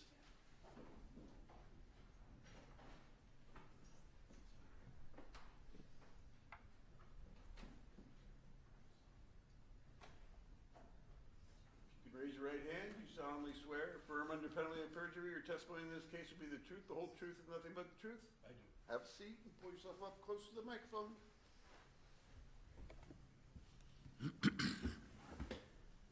You may inquire. Thank you, Your Honor. Good afternoon. All settled there? Good afternoon. Would you please introduce yourself to the jury? My name is Yuri Patrick. I'm a retired FBI agent, and I've worked over the last several years as a consultant and expert witness on police training matters and use of force matters. All right. Mr. Patrick, you're from Virginia? Yes, Right. And so we flew you out here as an expert witness, is that correct? you did. Compensated you for your time? Yes, Is that industry standard? yes. Would you tell the ladies and gentlemen of the jury a little bit about your background? Well, I served 24 years in the FBI. Roughly 15 of that period, I was at the FBI Academy in Quantico as a full-time instructor in the firearms training unit, where I worked on tactics, firearms, both technical, new weapons specifications, new ammunition, as well as arrest and techniques, mechanics of arrest, and we worked in close conjunction with the legal department because we changed, during my time there, we changed FBI training over to a more judgmental based training curriculum. We wanted our agents, and it's transmitted, or also went into police training, to apply judgment, to try to recognize situations and adjust accordingly. Prior to that, agents were qualified on the range, and that was the end of their training. So we kind of went to a 2-semester system, basic skills, and then how do you apply those skills in a practical sense, relative to the job you're going to be doing. And I retired from the FBI in 1997. Had moved to Maine at that point, and in 1999 I was approached by Maine law enforcement, wanted me to do some instruction and provide some services to them through the Maine Criminal Justice Academy and the Maine State Attorney General's Office, which are the two primary training and certification authorities for the state of Maine. I did that for the next almost 20 years, traveling around the state, working at the academy, giving regional training to police departments, sheriff's offices around the state. At the same time, I began this expert witness consulting business in 1999, which took me around the country on a wide variety of cases in a wide variety of locations, dealing with police and use of force issues predominantly. Let me approach, if I may, with State's Exhibit I-1.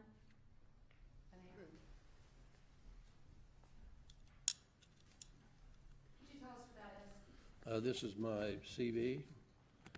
That outlines your training, your fields of expertise, accomplishments, things of that nature? Yes, my employment history, areas of expertise, accomplishments, publications, instructional background, and some of the positions well, it's not so much position, but the activities I was engaged in with the state of Maine and surrounding areas. All right.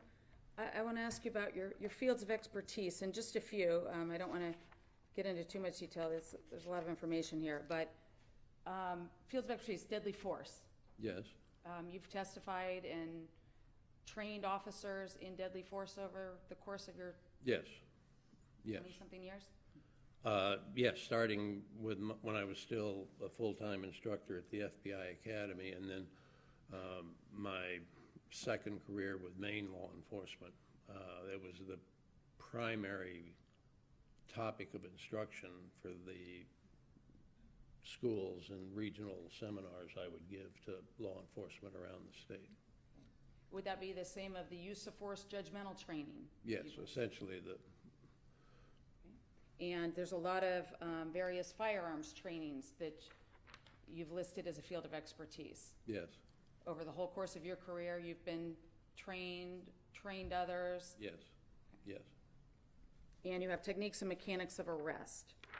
Also an area of expertise for you? Yes, that was primarily a basic level training for new agents and for basic level police trainees on how to make an arrest, how to make an approach, what tactical considerations you need to take into account, how to organize, how to control and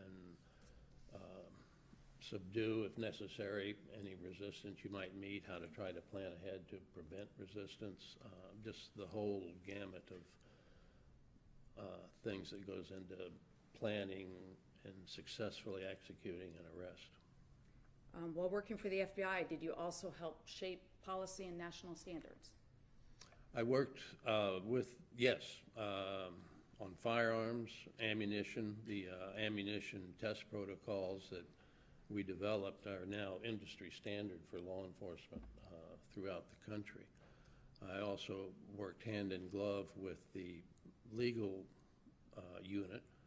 My associate and co-author, John Hall, who was instrumental in rewriting the Department of Justice Uniform Deadly Force Policy, which is applicable to all federal law enforcement. And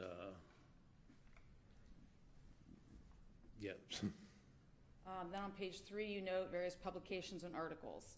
I'm going to focus in on just one in particular. You wrote a book in, was it about 2005? yes, In Defense of Self and Others, Issues, Facts, and Fallacies. yes. Who was your co-author on that? John Hall, John C. Hall. He's another agent. He was a lawyer, legal expert, and in fact was the Department of Justice go-to expert on constitutional law dealing with use of force and deadly force. Not just the FBI called upon him, but the DOJ did as well. And he and I were friends. We met at the academy. He was in the legal unit. I was in the firearms unit. And we would cross-train. We would, especially once we got into our practical applications and judgmental training courses, there would always be a firearms instructor and a legal instructor working with the students. So we could draw lessons from what they did. We used computer simulations and we used role players and a variety of techniques to try and put them into rapidly changing and dynamic situations without actually getting somebody hurt. And then John became the unit chief of the firearms training unit, and I was his assistant unit chief for a period of years. And then he went back to legal, and I went to Maine. Okay. You have an instructional background. You did a lot of training out at the FBI of new agents, firearms training, things of that nature? Yes. Plus police schools, regional police schools around the country. A field office would sponsor a school and invite police departments throughout its territory to attend, and we would fly out and conduct the school. And then we did that maybe half a dozen times a year. So you've trained officers all over the state? Yes. All over the country, I mean, I'm sorry. Yes. Thank you. Let's talk about your courtroom experience. As an FBI agent, just testifying for the government, I know you said you testified in over 200 federal criminal cases. Would that be in your capacity? That might be on the high side, but over the course of 24 years, although when I was at the academy, I didn't do any testifying other than in contract disputes. And there was an FBI shooting where one agent killed another agent. Not to get into the details, but he was terminated, fired, and then was suing to be restored, and I was the government's expert witness to refute some of his allegations. But those were the only trials or courtroom cases I had during my time at Quantico. But before then and after then, I testified in a number of criminal cases.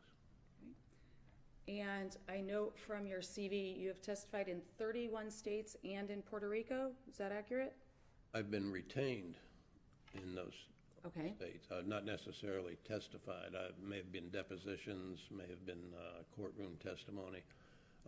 Overall, I've testified in 26 trials and roughly 30 depositions. Okay. And what percentage of those are criminal versus civil, if you know? The trials, there were 10 criminal trials, and that would be 16 civil. When we're, just for the jury's benefit, when we're saying civil trials, do those civil trials still involve your expertise Yes, with regard to use of force? civil trials involve somebody suing a police officer or a department, usually alleging excessive force or wrongful death, any number of things having to do with an officer's exercise of force. So the analysis in your criminal and civil is still using essentially the same standards. Would that be accurate? Well, I mean, the standards are established by the Supreme Court for which determines when and under what circumstance a police officer can use force. And those standards apply to every department, every officer across the country uniformly. There's no variation. And those are the only standards we've got. And you said maybe about 10 of the cases went to trial and were criminal, Yes. right? And how many times of those 10 cases were you testifying on behalf of the officer? 8 of the 10. And so there's been 2 times you've testified against an officer in your Yes. entire career? Yes, And is one of them this case? it is. So there's one other. Yes. You were part of a big case here in Ohio, State versus White, that involved use of force by an officer, right? Yes. Who did you testify for in that matter? Officer White.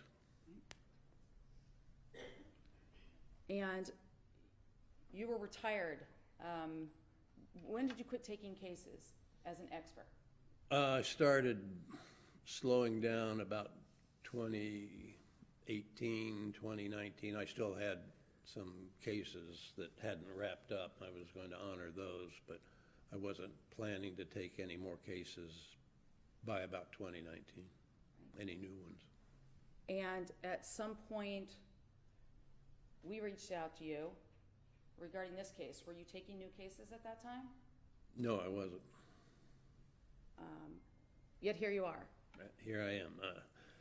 Yeah, I think originally I was contacted to recommend an expert, someone to work with you, and then I was called by Chief Flynn, and I do not recall whether he was with the PD or the sheriff's office, and he was urging me to take this case, and another colleague, a man I'm going to object to the hearsay of what these other people are saying. I'll sustain that. You can ask your next question. So I reached out to you asking if there was an expert since you were no longer taking cases, right? Yes, And what was it? We were just asking for an opinion, correct? yes. When you decided you were going to work with us, did my office tell you we were looking for any particular opinion? Oh, no, So we asked you to just make an independent judgment about this case. Is that correct? yes. Do you ever have situations where you give an opinion that maybe doesn't help one of the parties, I guess their theory or their case, and they don't ever use you any further beyond your opinion? Yes, that happens happened relatively commonly. You don't know anyone involved here in this case, correct? I do not. Let's discuss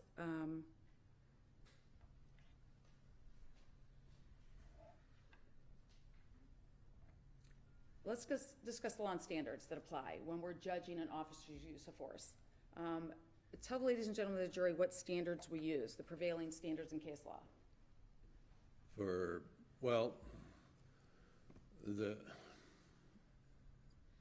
There's two levels of force that police officers can use. Deadly force, which is self-explanatory, and non-deadly force. And they're both of those, any use of force is by definition by the Supreme Court a Fourth Amendment seizure matter, so they've established a standard by which any use of force is to be assessed as to whether it was justified or not. That standard is objective reasonableness, which means that those who are assessing or sitting in judgment of a use of force are to look at the circumstances of a use of force, are to look at the circumstances, the events, what the individual people did from an objective viewpoint, independently of subjective fears, such as I was in fear of my life or that type of, and make a determination whether the officer's use of force or perception of the need to use that force was reasonable under the circumstances. Now, for non-deadly force, the standards are essentially that an officer may use that degree of force reasonably necessary, but no more. It's capped. For deadly force, there are only two circumstances in which the court has established are the only circumstances in which deadly force is justified. One is to prevent an imminent risk of serious death or serious injury or death. And the second is to prevent the escape of a dangerous individual.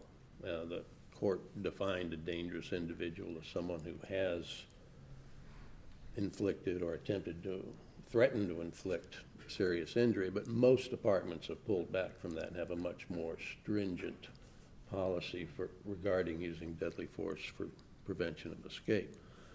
In the first instance, though, protection of self and others, the officer perception that risk is imminent and deadly force is necessary to terminate that risk is what triggers or I don't say triggers, but is what those assessing it need to look at. Hopefully corroborating that perception with realities of the circumstances, forensic evidence, the realities of dynamic confrontations. Police officers experience physiological effects in high-risk life and death situations that have to be taken into account in assessing use of deadly force. You're familiar with cases like Graham versus Connor, Tennessee versus Garner, and obviously State versus White? Yes. Right. And those cases are what kind of help us decide what we look at in deciding whether force is reasonable. Is that accurate? Yeah. I mean, Garner established the circumstances in which deadly force was reasonable. The Graham case established that use of force is a Fourth Amendment issue, and the objective reasonableness standard is the only standard by which use of force is to be assessed. So how do you come to an opinion on whether or not a use of force was reasonable? What do you look at? I look at whatever, as much as is available to me. Forensic evidence, videos, witness statements, officer statements, whatever's about what is the prior investigation, and some cases what was known about the individual, what was learned about him leading up to the confrontation, what that individual did, as much as you can, and apply to make that determination as to whether the officer's perception of imminent risk that led him to use deadly force, decide to use deadly force, was reasonable in those circumstances. Okay. And we look at what he knew at the time, correct? Yes. What does it mean when we say we don't review in hindsight? This sounds like we're judging them, we're looking in hindsight. Can you explain that? Well, hindsight is when, if you take an event, say a shooting, and you have the result, and then you work back from that, And you say, well, if the officer had done this, or if the officer had done that, this wouldn't have happened. And then if the officer hadn't done this at an earlier stage, that wouldn't have happened. And the officer should have done this, and the officer should have done that. When often hindsight applies factors that the officer didn't know or couldn't know. When you examine a use of force incident, you need to move forward with the incident. And you look at what was known about the individual. You look at, again, forensic evidence, whatever you may have. You look at what the individual did, and you look at what the officer did in response. Now, if what the officer did in response was reasonable within those circumstances, that's okay. The officer isn't required to do the one correct thing you think he should have done a year after the fact.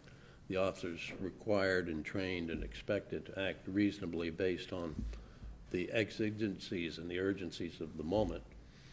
And then you move forward through the incident that way until you get to a point where you can make a judgment as to whether the circumstances corroborate what the officer's perceptions were.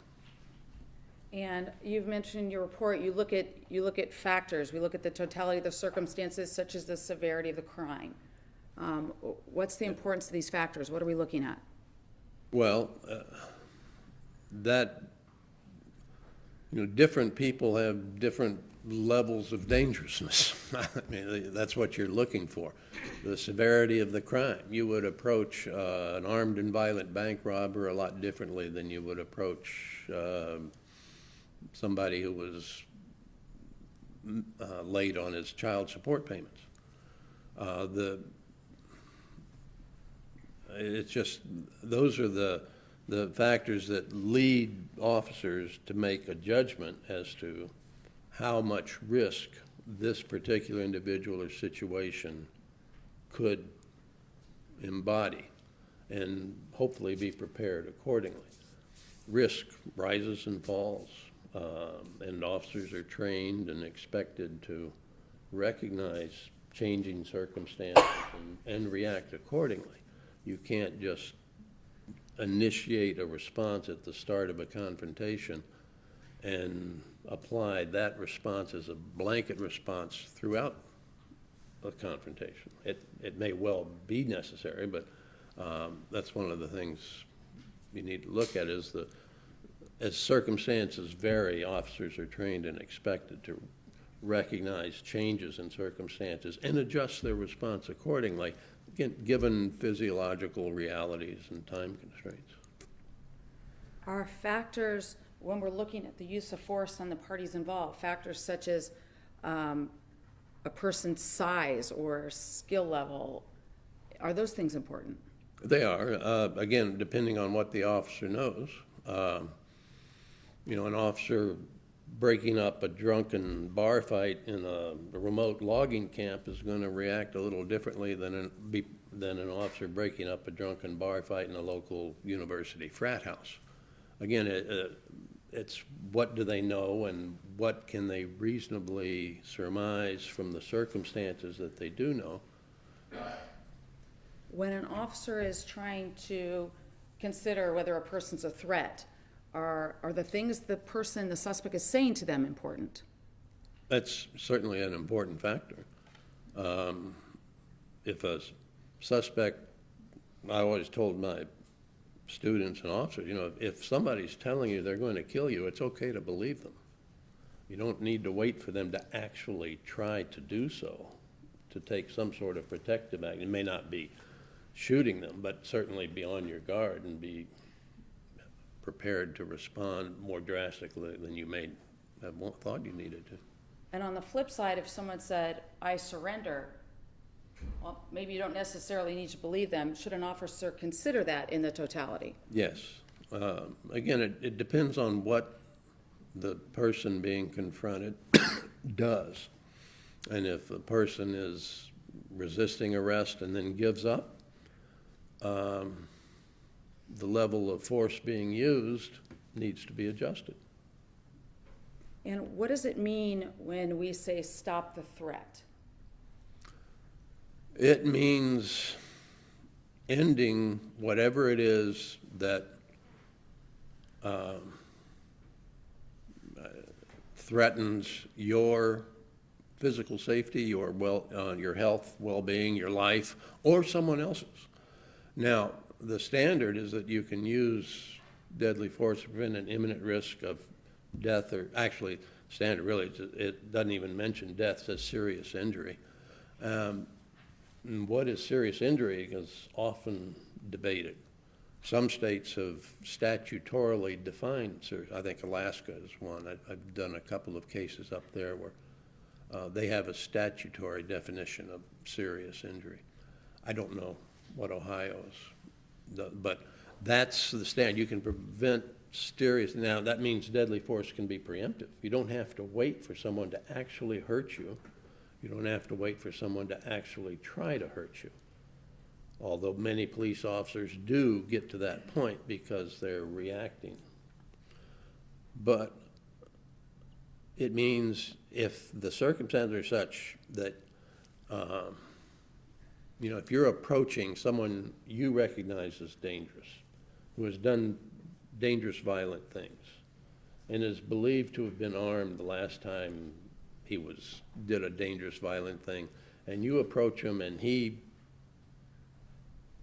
you tell him, raise your hands, and he does, and he reaches into his coat pocket, you could make the reasonable perception, it would be reasonable that he could do you harm, and you don't have to wait to see, because the circumstances support a reasonable belief that what he's doing could lead to harm.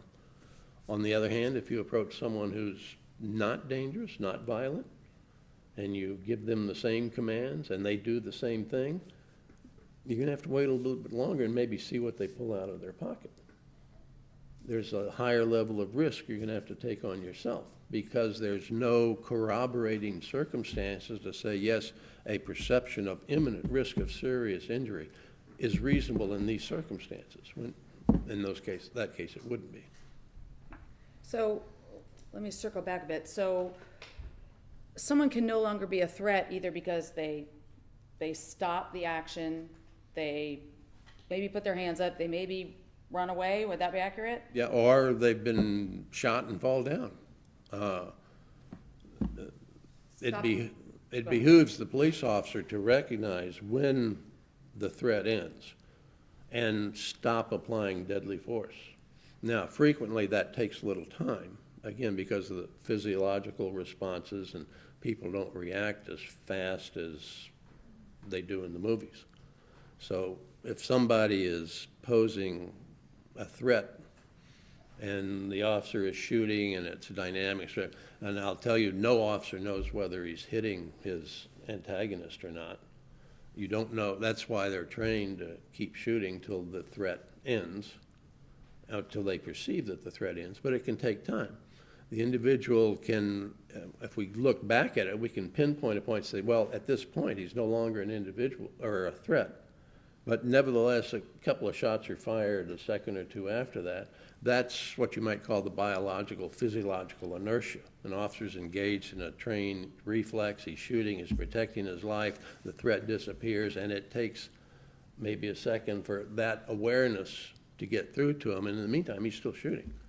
So it's not uncommon for shots to be fired in the immediate aftermath of the termination of a threat. But again, So what you mean is maybe shots 1, 2, and 3 hit somebody consecutively and there's still a 4, 5, 6 that come right along with it. Is that Yes. what you're referring to? yes. Okay. But it'd be in they're in close succession.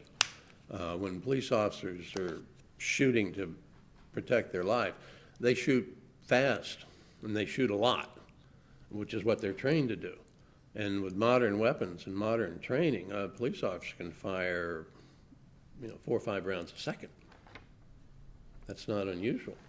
And as long as that threat is there, they're trained to keep shooting. The old days, we used to train, well, fire 2 shots and then look and see if you need to shoot anymore. the realities of these confrontations change that. You don't shoot and assess. You shoot as long as that threat is apparent. And so when we say until the person's no longer a threat, we're not saying shoot until they're dead. No, just until the threat ends. Now, unfortunately, a lot of people do die because deadly force is that force likely to cause death.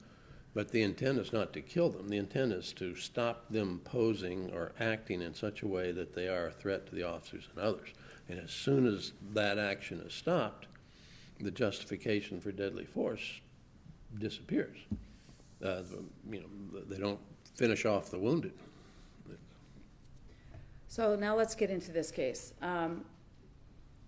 You were asked to take a look at this case and give an opinion as to whether or not the use of force was reasonable, correct? Yes, And you prepared a report. I did. I-2 is marked. I'm going to approach with State's Exhibit I-2. Tell me if that looks like your report. Yes. And you were given information from my office in order to prepare your report. Yes. Did you feel you had enough information to make a decision based upon the materials given to you? I did. Part of that information was a synced up audio and video, Yes. and you had statements of Mr. Mitchell to review. Yes.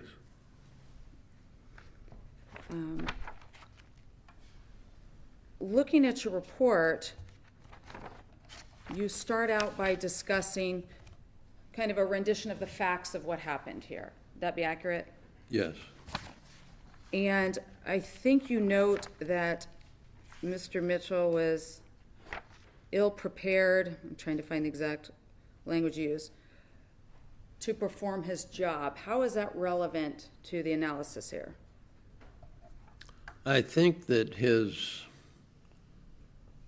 that contributed to the resistance to the confrontation between the two. Police officers who are not in uniform are trained to have some, their official proof of authority, their badge or whatever it may be, depending on the jurisdiction. Because if you're not in uniform, there's nothing about you that says police officer. And people you approach in your official capacity may not believe you are a police officer, which can lead to resistance and can make whatever legal activity you may be involved in that much more difficult because you can't establish your bona fides as a police officer. In this, that's what I saw. It doesn't mean he didn't have the authority, and it certainly doesn't mean that his attempt to arrest her was invalid, or it just contributed to the difficulty of the situation. She didn't believe him. He's negotiating, trying to convince her that he is in fact a police officer, and this goes on for some time. That's what I mean by not prepared to really function. And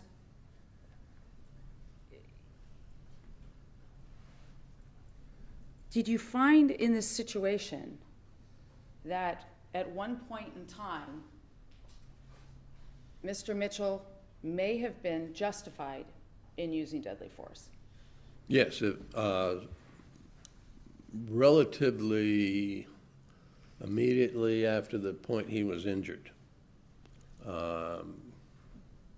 Clearly, there was a weapon. They were in close proximity. He was injured. I think if he had employed or decided to use deadly force fairly, at that point, it would have been, in my mind, it would have been a justified decision. And are we assuming he'd been cut by Donna Castleberry at that point? Yeah, but even, he could be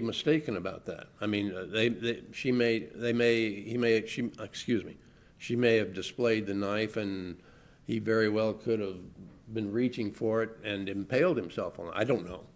But he wouldn't necessarily know that under the circumstances, and that wouldn't affect his perception that, the reasonableness of his perception that he had been attacked.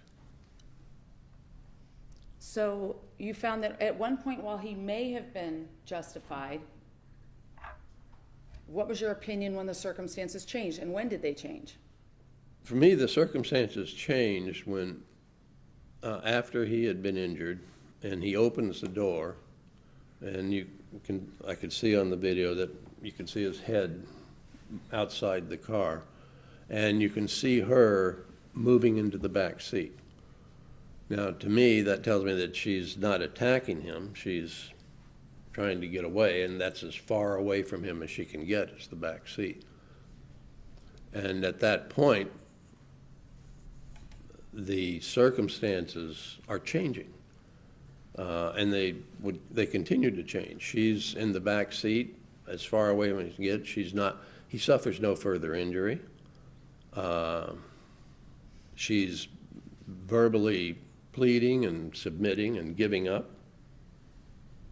To me, that tells me that the confrontation has, whatever physical resistance she had posed or danger with the knife, she's submitting at that point. And does the fact that he stated he was being choked with her foot in the front seat affect that analysis? No. Yeah, I've had trouble picturing that. And once the door opens, he has room to remove the pressure. I mean, if she did have her foot up against his neck, just leaning out the door would relieve the pressure. Does he have a duty? I mean, is that retreat? Does he have a duty to do that? Oh, that's not retreat, no. I mean, retreat would be if he ran away. If he just said, never mind, go, But if he were to get out of the car, for example, he's gaining a tactical advantage. He has her locked in the car. She can't, child-proof locks, the driver's side door can't be opened. I'm not saying that he should have done that, but I'm just saying that would give him, it's not retreat. If he had gotten out of the car, it's gaining tactical advantage and buying time to address her and her fears and talk her down or get help or whatever would be necessary. And are some of the factors we look at in judging this based on the totality of the circumstances, do we look at the ability to create distance and the ability to have time? Yeah, yes, that can have an effect. You would expect a police officer under fire to take cover, even if he had to back up to do so. That's not retreating. But you do expect a police officer to recognize changing circumstances and be aware of the behavior and the behavior patterns of the person he's confronting and make judgments as to what level of force needs to be continued in order to bring them into submission. And what if he doesn't recall that the door was open? How does that play into it? I can't answer. I mean, the door was open. That's one of those objective facts you can look at. He opened it. He had to. Nobody else could have opened it. So do we get to ignore evidence if an officer can't remember it? No, you look at evidence and you have to make a judgment based on what that evidence means and how credible the officer's account is of what happened. So we could still do an objective review whether he remembers that or not? Is that Yes. what we're saying? Well, you have to. You have to do an objective review of any use of force. You can't just take the officer's word and be done with it. Is there any objective evidence you found of the knife being in the back seat of that car with Donna Castleberry?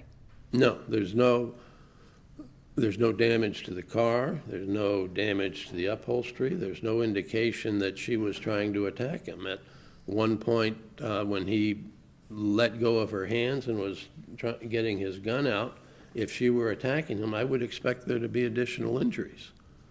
Close quarter knife fights, there's almost no way to engage somebody with a knife in hand-to-hand without getting cut. And the fact that he did not suffer any further injury tells me that, again, she was, in essence, retreating, not attacking. And is it an important factor that the knife was found in the front seat? It's an indication that she was unarmed when she was in the back seat. What if he doesn't know where the knife is? He says he doesn't know. Does that give him the ability to presume that she's got it and she's a threat? It's not uncommon for officers not to know things. And it wouldn't surprise me that he didn't know where the knife was. But the fact that he was not being further injured, further cut, and the fact that she had retreated to the back seat and her manner of submitting, pleading, giving up, he should have recognized that. And what if he couldn't hear her pleas? Again, he should have been aware of the changing circumstances. Her location, the lack of any attack. I mean, I think she's in the back seat kicking at him. I'm not sure that would rise to the threat level of justifying deadly force. And where are officers trained to focus when they're dealing with somebody presenting a deadly threat? Well, on the individual, most officers will focus on the weapon. It's amazing how many shootings end up where the individual wielding the weapon has wounds to his weapon hand because there's a phenomenon called tunnel vision, which when things get really dangerous and adrenaline kicks in, your subconscious kind of takes over and your field of view contracts. And that primordial being that we all have from our evolution is saying, that's what could hurt you. Focus on that. It's no longer a wild animal. Now it might be a gun or a knife. And in extreme cases of tunnel vision, that's all they're aware of. They can see that weapon and they're focused on that weapon.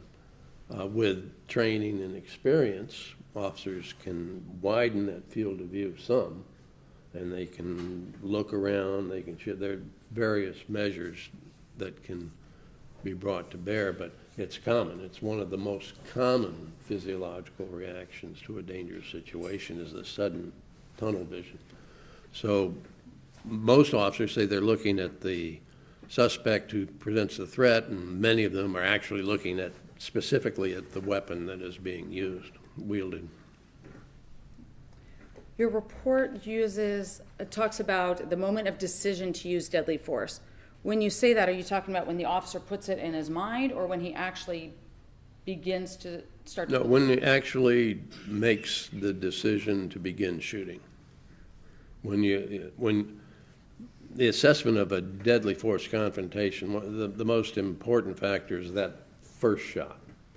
If the decision to fire that first shot is justified under the circumstances, subsequent shots are justified, almost invariably, because they're all part of a single event. What starts that event is what's key. And then, consequently, what ends that event is also an important consideration. If, it's common for deadly force to continue beyond a point where the threat is ended.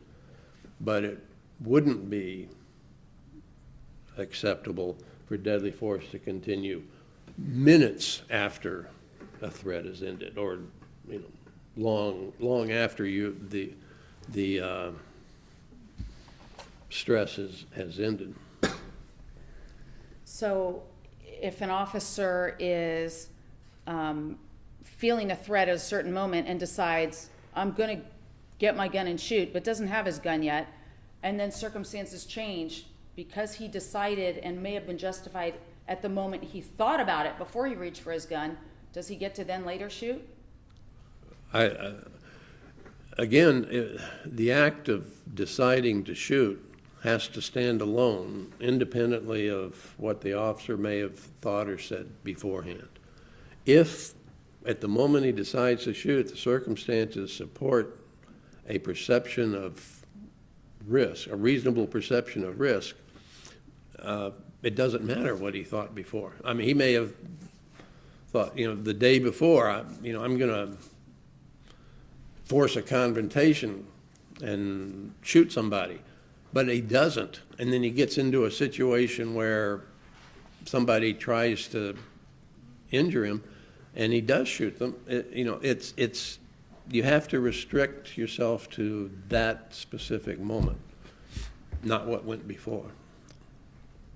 You talk about Mr. Mitchell not issuing any commands.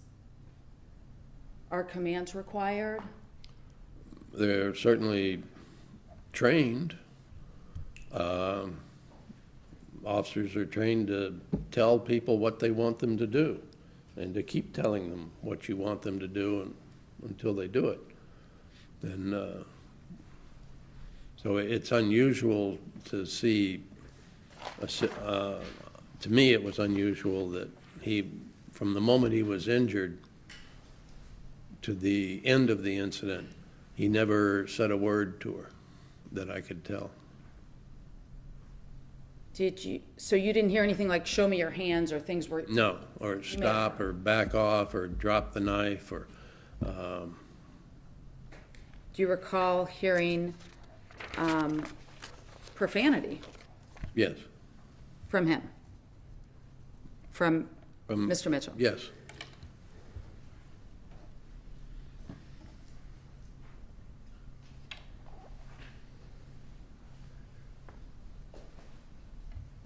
Are officers trained to de-escalate?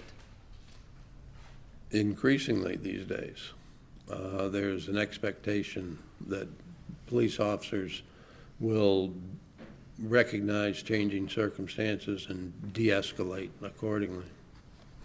At what point in this situation would there be an obligation to try to de-escalate? More of I've not tried to call it an obligation, but an opportunity when she was in the back seat. By de-escalate, I mean, he had every right to arrest her. He had every right to physically try to handcuff her and subdue her. Her resistance was unlawful. That goes back to, again, being unable to authentically establish your authority as a police officer, but it doesn't mean he didn't have that authority under the circumstances. Once he was injured and she's in the back seat, you know, the opportunity to do something other than shoot her is in that time frame. And, you know, from once she has fled to the back seat and is verbally, if I don't, there's no way to tell whether she was physically surrendering or not, but we could certainly hear her verbally submitting. That would have been the opportunity to de-escalate to the degree necessary, again, to bring her under control and effect the arrest. So there was an opportunity to de-escalate early on before the handcuffing and the cutting occurred, and an opportunity to de-escalate when she was in the back. Well, yeah, I mean, yeah, when he says essentially, fuck it, I'm going to handcuff you, that's drawing a line. And again, you know, that's within his authority, don't get me wrong. It's, may not have been the best decision at the time, but it was certainly within his discretion and authority. And if he says, I was in fear for my life, or she was trying to kill me, do we end it there? Do we take his word for it and have to? Well, no, that's, you look at all the circumstances, the forensic, whatever you've got to corroborate that subjective statement. I'm in fear of my life by itself is not enough. It has to be supported by the facts, by objective determination of what the forensics reveal you, by an objective look at what the suspect in this did, and what the officer knew about the suspect, and what the how that contributed to a risk of harm or not. You know, officers can be mistaken, and their mistakes can be acceptable. I mean, again, if it's the circumstances dictate, but I'm in fear of my life is not a magic shield that authorizes you to shoot anybody you want. Let's talk a little bit about, you said an officer can shoot 4 to 6 rounds a second, I believe? Yeah, You've been a part of many, many cases involving officers' use of deadly force, is that right? yes. And how does the shot cadence here comport with your experience and training? It's uniquely slow and deliberative. Most of the only other case I've seen where there's a series of shots fired over a similar period of time was a case in Chicago involving an officer who shot a young man 14 times over the space of about 15 seconds. Actually, I mean, shot at him that period of time. And the young man had fallen down and was incapacitated after the first couple shots. We just continued shooting. Most shootings are, I mean, they're over quickly. And a lot of shots can get fired, but they're fired in a brief period of time, you know, mere seconds.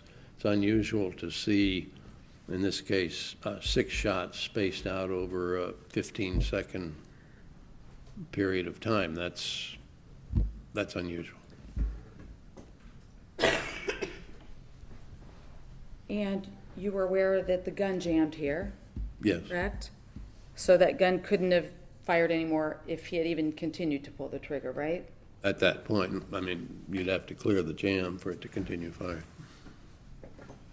And do you know a fellow by the name of Kevin Davis?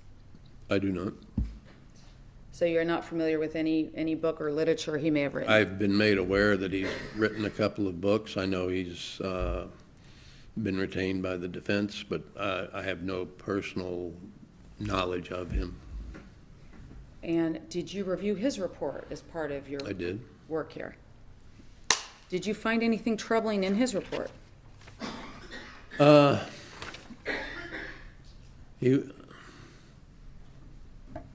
trying to think. He expressed a greater willingness to validate the subjective experiences of the officers when the standard is an objective one, independently of that. And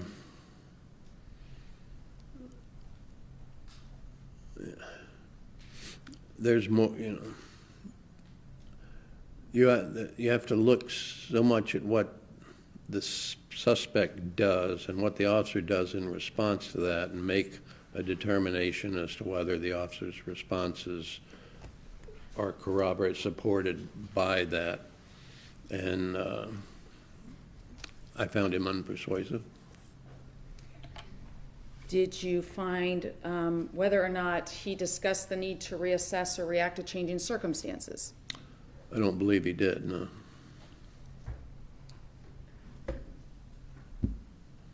Did the two of you disagree on the shot cadence here and the significance? Yes. Well, he didn't find anything unusual about it. My question essentially would be, what would Ms. Castleberry have had to do not to get shot at the point she's in the back seat? If she'd been shot at the initial point of injury, that would have been understandable. But I don't know what she could have done once she's in the back seat. What could she have done to avoid getting shot at that point? You mean based on what Mr. Davis had to say? Yeah. There was nothing else she could have done? Yeah, apparently, His yes. opinion. And did Mr. Davis account for or acknowledge that the door was open? I don't recall. Okay, that's fair.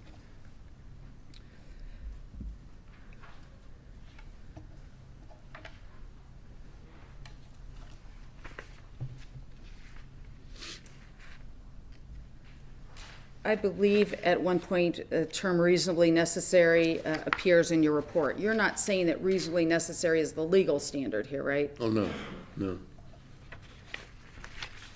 But it is part of the objective determination when you are looking at a shooting, and this is what you folks will be doing.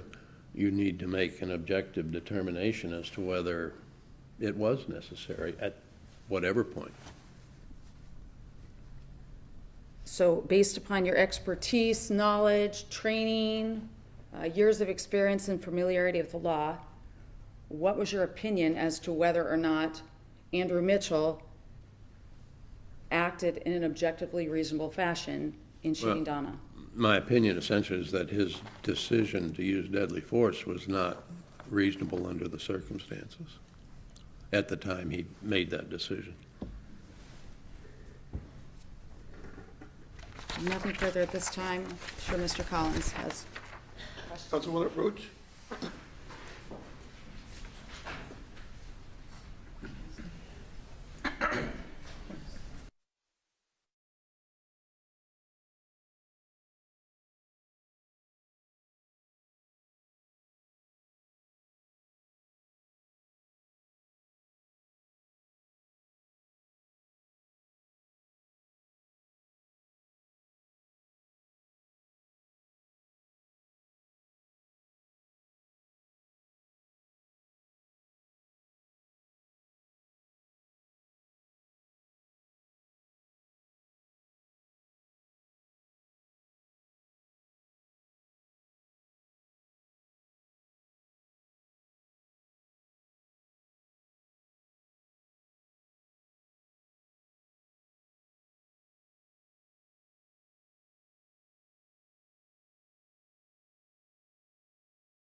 the hall earlier today, correct? We did.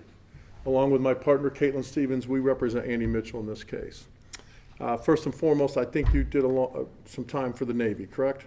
I did. Thank you so much for your service. Appreciate that. Second order of business, a good friend of mine, Jim Scanlon, said to say hello to you. Jim is a dear friend and a colleague. And you and he both testified together in State v. White, correct? We did. Okay. I want to start, sir, by just some basics of your past and stuff. You were never actually a police officer, correct? Correct. All right. You were an FBI agent, correct? Yes. An FBI agent is subject to the Department of Justice policies, correct? Yes. And the Department of Justice policy for their employees has a different use of force standard or analysis than what we have here in the state of Ohio, correct? They both stem from the same source. We're bound by the Supreme Court standards, and I think you'll find that they both require, they both say the same thing. They may use different words, but there's no difference in the tenor or intent of the policies. We'll go through that. And you're aware that my client was a Columbus police officer, correct? Yes, Not a federal employee or a federal corrections officer. correct. And in terms of, you were never trained in OPATA or Ohio certified or anything like that in terms of law enforcement tactics, No, I correct? was not. Okay. And so first I want to look at your report, focus on some areas. Do you have your copy up there? Yes, I do. Okay. So if you could turn to page 3, you title a section of that, correct? And it's entitled Regarding the Use of Deadly Force by Officer Mitchell, correct? Yes, And then when you go to page 4, in the second paragraph, you use the phrase, law enforcement and correction officers ... may use deadly force only when necessary, okay? yes. Now that ... you left a lot of stuff out, correct? In that ellipse. I'd have to go back and look. I don't know what that took out. Okay. May I approach the witness, Your Honor? You may. Now, you're, on that page 4, Mr. Patrick, and at the bottom, you're attempting to show that a policy by the Department of Justice somehow flows through Ohio, somehow flows to the Columbus Police Department's use of force, correct? No, I'm not. I'm attempting to use the Department of Justice policy statements to explain the standards that apply to everybody, Perfect. all police officers. May I approach, Your Honor? You may. I'm handing you, just for identification purposes, Defendant's Exhibit 16. Mm-hmm. Could you take a look at that, sir? Yes, And you know what that is, correct? yes, And that's the Department of Justice policy with regards to lethal force, correct? yes, Okay. And that's what you were referring to in your report that you footnoted and you talked about on several pages, correct? yes, And that says in the first sentence, law enforcement officers and correction officers of the Department of Justice. yes. So that applies only to them, correct? It is a Department of Justice policy, yes. Correct. And so nowhere in Graham v. Connor does the term reasonably necessary appear, correct? Correct. Nowhere in State v. White does the term reasonably necessary appear, correct? I haven't read State v. White in years. I couldn't answer that off the top of my head. Would you like to read it? No, Okay. Would you take my word for it that it doesn't appear there? I will. Okay. And in that situation, sir, you still put it into your report, the wording about necessary and reasonable necessary on page 4 in the second paragraph, right?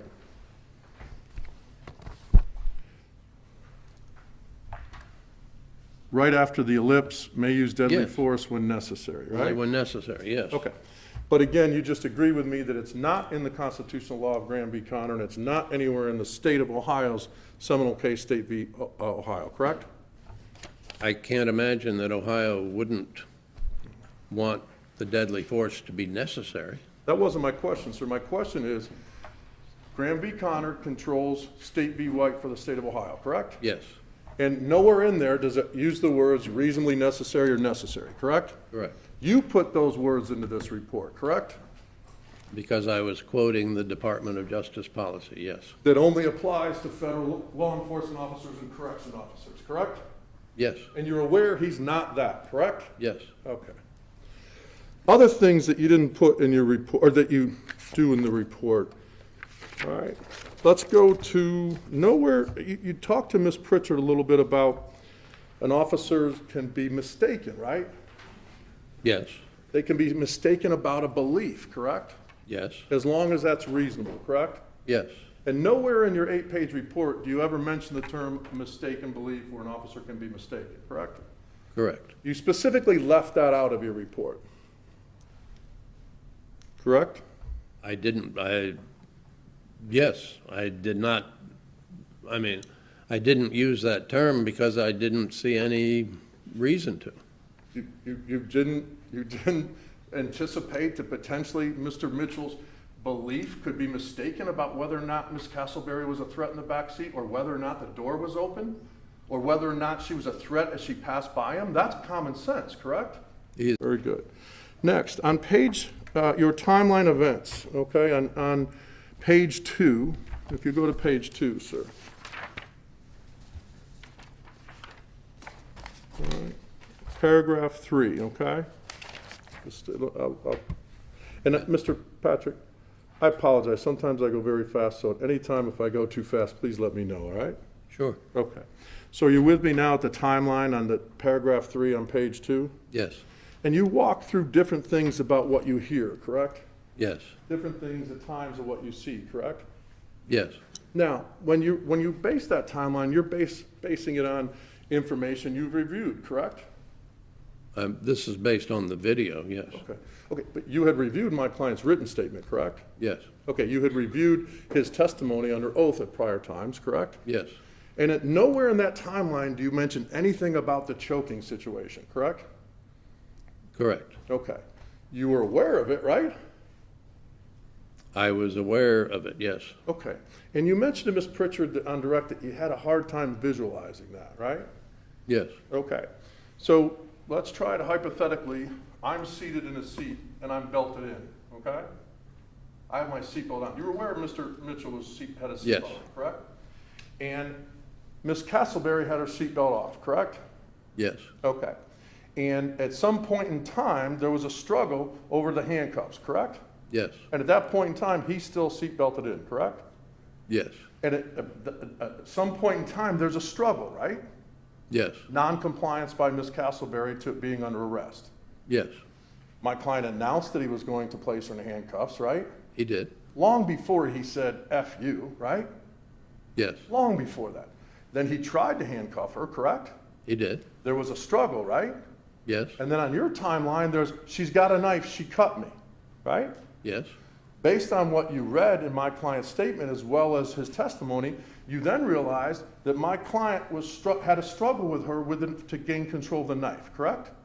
yes, So both his hands were to both of her hands, correct? yes, She positioned herself so that her back was up against the windshield, and he had both hands like this, right? that's what his account says. And I'm just trying to help you visualize it because you told Ms. Pritchard you couldn't visualize it very well. So now, he indicated that as he pulled to gain control of the knife, her foot was underneath his neck, correct? Yes, And the more he pulled, the more he thought he was going to lose consciousness, correct? yes, that's what he said. Okay. And were you aware that his DNA was found on the bottom of the sandal of the foot that was under his neck? Yes, Okay. But you didn't look at that objectively, did you? I saw what I saw in the video. I didn't see this timeline is based on the video. Sir, I'm asking you if the fact that my client, in this report several times, you say his statement alone isn't enough, correct? I said his statement needs to be corroborated by the circumstances and evidence available. Would you agree with me that the DNA on the bottom of a sandal of someone who says that the foot was underneath his neck and squeezing it, that's corroboration, right? That's indicative that she did that, yes. But you don't put that in your report. I did not. You don't tell that to the ladies and gentlemen of the jury, do you? You discount it, right? I didn't assign any relevance to it for the decision to use deadly force. That's his perspective, right? Yes. You have to address it from his perspective, correct? In part, yes. Yes. And so at the time, when was his decision made to use deadly force, Mr. Patrick? Why? No, at the time, wasn't his decision to use deadly force right before he lost consciousness, correct? That's when he decided, hey, if I let go of these hands, she might slash me, but I can try to get to my weapon, right? He did let go of those hands to get his weapon. Correct. So at that time, he made a choice to use deadly force, right? At that, again, as I said before, the critical point is when the deadly force is the gun is actually fired. But yeah, In order to fire the gun, I apologize for interrupting. In order to fire the gun, you got to get the gun, right? yes, you do. You're not getting the gun. But the fact that you're getting the gun doesn't commit you to shooting the gun. The fact that you're getting the gun doesn't mean you're going to wave it, right? I've seen people do just that. Okay. Now let's put in the other factors. He's been slashed on a cut that goes down the gash of his hand, correct? Yes, Okay, 34 stitches, correct? yes, That happened first, right? yes, Now, he almost is losing consciousness as he's getting choked out, right? according to his account, yes. And the corroboration of the DNA that you said is indicative of that, correct? Yes. That you didn't consider, correct? The DNA does not indicate whether he was losing consciousness. Okay. So he's lying about almost losing I'm not saying he's lying. I'm just saying that's his account. So at that point in time, when he lets the hands go, that's a risk, right? Yes, it is. That's an increased risk caused by Donna Castleberry, correct? It is an increased risk, and my point earlier was that when he... I don't mean to interrupt. My question was, that was an increased risk caused by Donna Castleberry, not my client, correct? Under the circumstances, when he let go of her hands, he enhanced the ability of her to attack him, yes. He did, and he enhanced the ability of her to attack. She could attack him as she came closer to get to the back seat, right? She could have. In his mind, and that's reasonable, right? For him to believe that. But she didn't. That's not my question, sir.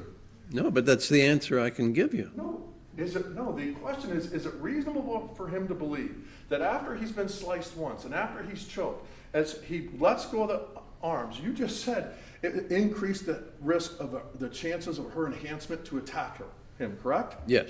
So if I've been slashed once and choked, it's reasonable for a police officer to believe that as she comes towards me to get to the back or here, she could slash me, right? That's possible, yes. And it's reasonable, right? Mr. Patrick, we're not dealing with possibilities here. It could be reasonable. Yes. And it's reasonable that if someone is more dangerous behind an individual than they are from in front of them, correct?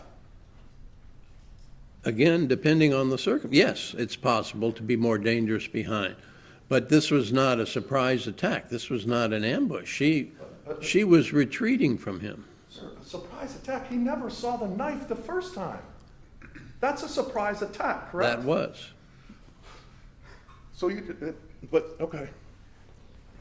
So, but if I'm confronting someone and I can see them, the risk of injury to myself is far less than if they're behind me and I can't see them, correct? Correct. Okay. So someone is more dangerous if they're behind the officer than in front of them, correct? In general, yes.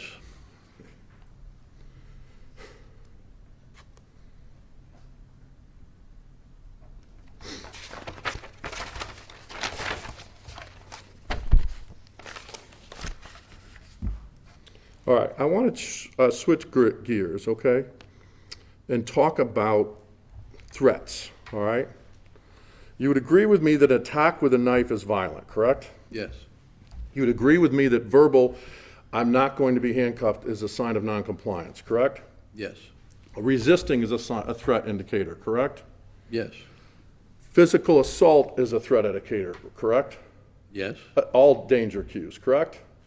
I'm sorry. All danger cues, right? Again, it depends on the circumstances, but yes, people resist, some are dangerous, some aren't. It's an indicator of certainly that you have to take into account. Okay. And you would agree with me that you've testified under oath before that the moment the baseball bat hit the other individual, that shows an intent or a desire to harm the officer or kill the officer, correct? Baseball bat? Yes, sir. I'm sorry, where's that coming from? Okay.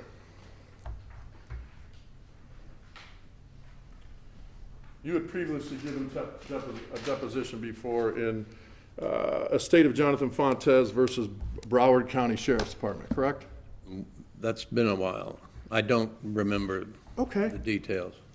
Do you remember that the suspect had a bat and was trying to hit officers? I don't remember anything about the case at this Okay. point, but I'd be happy to review it if you like. Absolutely, absolutely, okay? So I'm gonna turn to page 114.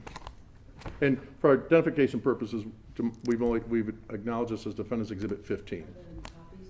No, there's no copies. We have no intention of admitting it. I'm doing it for the record, the purposes of the record. I'm gonna give it to him. So we approach, Your Honor. No, just continue. We'll get copies if need be.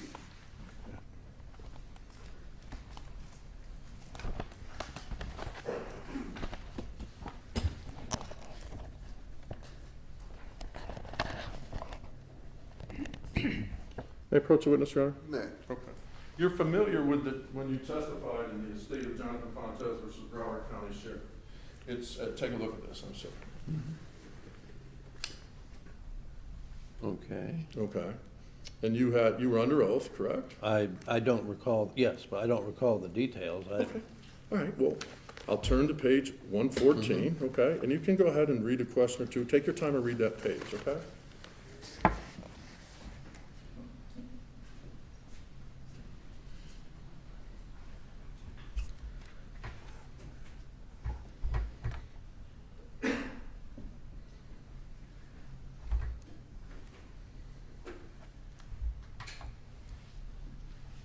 Okay. Yeah, and I agree with that.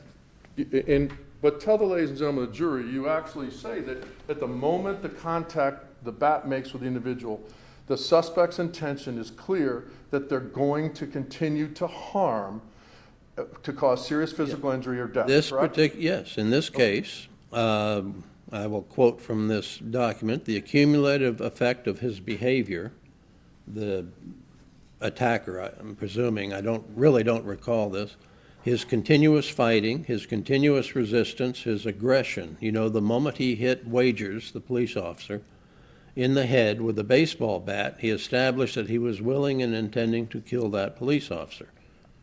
And you agree with that, correct, Mr. I do. Chairman? I do. Now let's relate it to this case. Donna Castleberry resisted, correct? She did. She continued to resist, correct? She did. She fought with him, correct? She did. And then she took a knife out and she slashed him and committed a felonious assault, correct? He was definitely cut. Again, as I mentioned earlier, whether she did it intentionally or he did it grabbing for the knife, he was cut, and he was reasonable to think that he was at risk at that point. So just like the person making contact with the bat, Donna Castleberry made contact with a knife in my client, correct? She did. Okay. So you agree with that fits that same scenario, that there is now a belief in my client, and it's reasonable that the attack, that she's going to continue, or that she's going to seriously physically injure him or cause death, correct? I think it would have been reasonable for him to look for a continued attack, yes. Okay. And that's reasonable, to look for a continuous attack after you've been slashed, after you've been choked. You have to believe that the attack's going to continue, correct? Yes, and that's why I said it would have been reasonable for him to use deadly force at that point. Okay, so let's talk about that. So eminent, when we talk about eminent, right? Eminent means something's going to happen soon, correct? Well, it could happen. Doesn't happen. mean it's absolutely going to happen. Possibly, right? That's what the word, that's how you use eminent in your, Yes. in your analysis, right? Yes, And eminent, and you remember the Laquan McDonald case that you testified in? yes, in Chicago? Yes. Yes, Okay, so you testified that when you use it, it means something could happen soon, right? yes, Okay.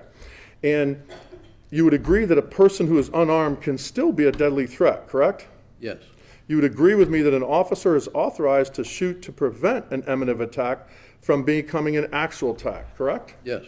So had Andy Mitchell, now, Ms. Castleberry didn't have the knife in her hand when she got in the car, right? I don't see any evidence. No, I'm sure she didn't. And have you examined the knife or looked at pictures of the knife? I've seen pictures. It's a knife that you have to hit a button to open, correct? Yes, Pretty big knife, right? yes. A knife that's common sometimes in those circles with prostitutes and drugs and the dangers of that profession, correct? That I couldn't speak to. I don't move in those circles. I don't know whether knives are common with prostitutes or not. What you're trying to say to the ladies and gentlemen of the jury is you've never been in a situation where you've had to lawfully arrest prostitutes, or you've had to work those areas because you were in the federal government. I've arrested violent criminals, but I've never arrested a prostitute. Right, that's what I just asked you, correct? No, but that's what you implied that being at the federal level, I didn't arrest anybody who was dangerous. No, I didn't. I asked if you ever arrested someone in a And I prostitution said, type no, scenario. I did not. Right. And so, had he seen the knife ahead of time, under your theory of the perceived imminent threat, he could have shot her before he got slashed and be justified. It would depend on what she did with the knife. Hypothetically, Mr.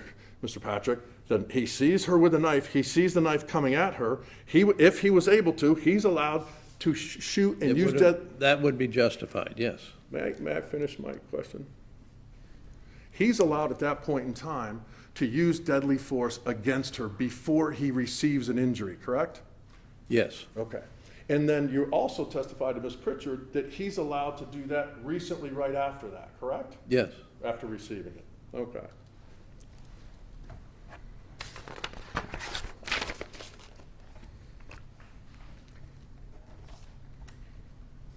Okay. I want to turn a little bit now to a different topic, your book, okay? Some of the concepts that you talk about in your book. All right. Okay, I have a copy here if you need it, if you'd like to refer to it. You I believe don't. in the things that you say in your book, right? I'm all right.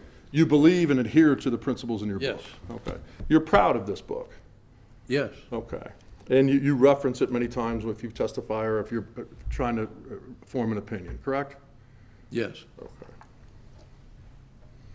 Now, on page 83, it's a section that you list called irrelevant factors, right? I have not memorized the book. I couldn't tell you if it's on page 83 or not. May I approach the witness, Your Honor? You may. For the record, it's just for identification purpose, Defendant's Exhibit 22.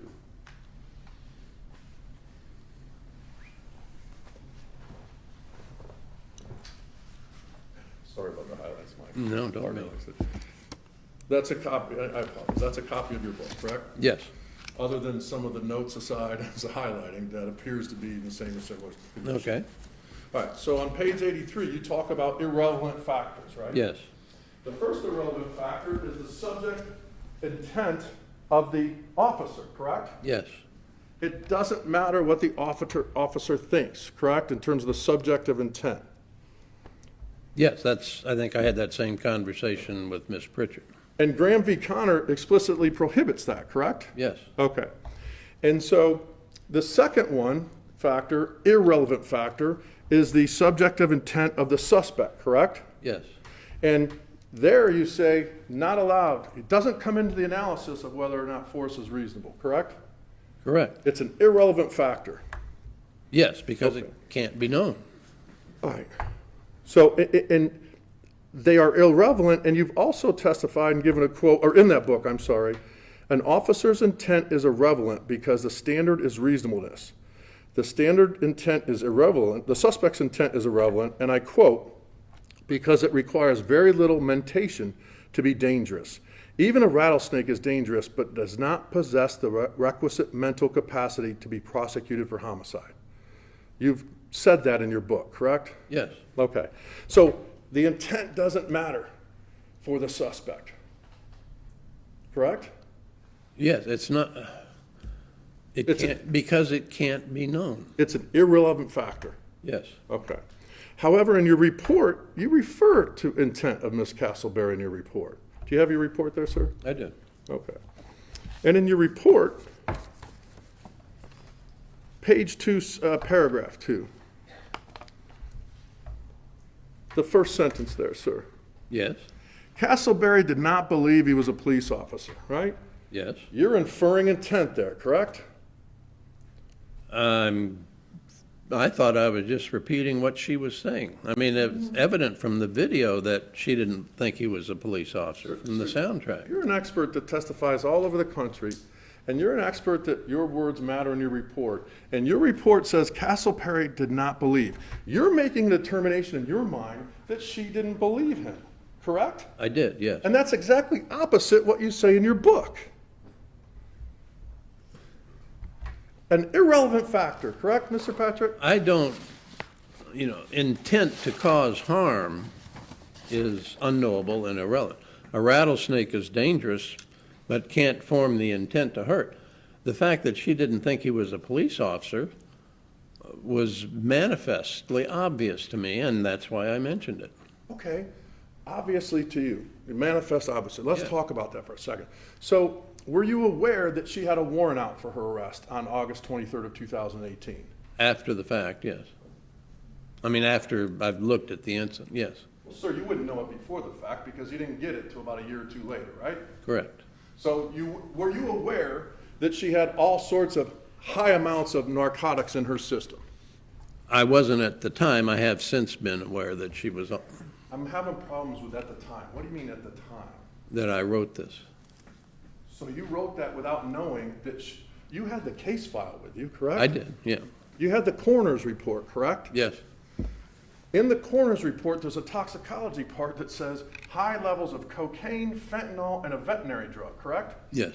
So when you wrote that report, you didn't even know that she was on that stuff? No, I had seen the report. You just told, ladies and gentlemen, Yeah. that you didn't see that stuff when you wrote the report. You found out after. Had you known that before you wrote the report, you probably would have included it, right? I would have, yeah, Might explain noncompliance, correct? might have, Might explain why she resisted so hard so she doesn't have to go to jail because she's dope sick, right? might have, Might have explained why she tells him on the audio tape going to that direction, I got to score some dope, right? Overruled.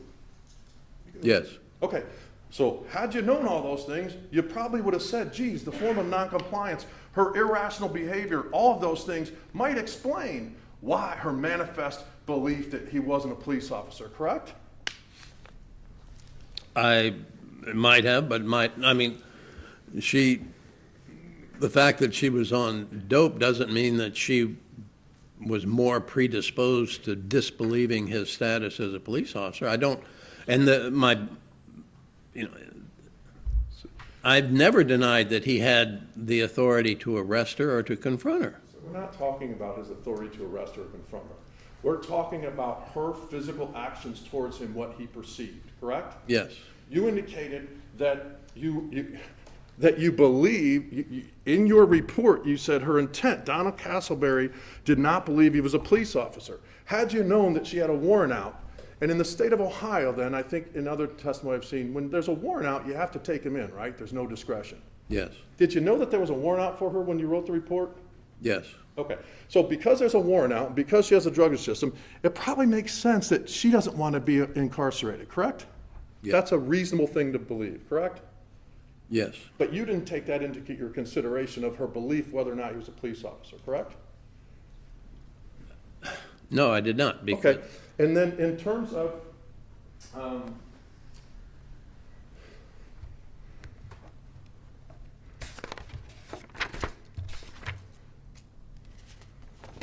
you mentioned on direct something about the fact that he was undercover, right? Led to some issues that he was ill-equipped to do, right? yes, Okay.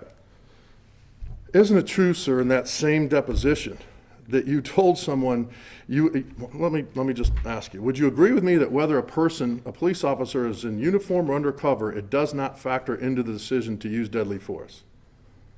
correct, Doesn't matter if a person was working undercover or not without his badge, correct? correct, That has no bearing, and you testified that before under oath, correct?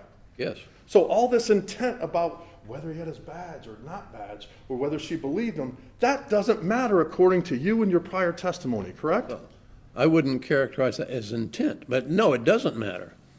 You just said she didn't, you believe her intent was that she didn't believe it was a police officer. Think that was her belief, but there's no intent there. I mean, intent implies some planned action, some intended goal. The intended goal was not to go to jail, right? I think, yes. Okay, and so.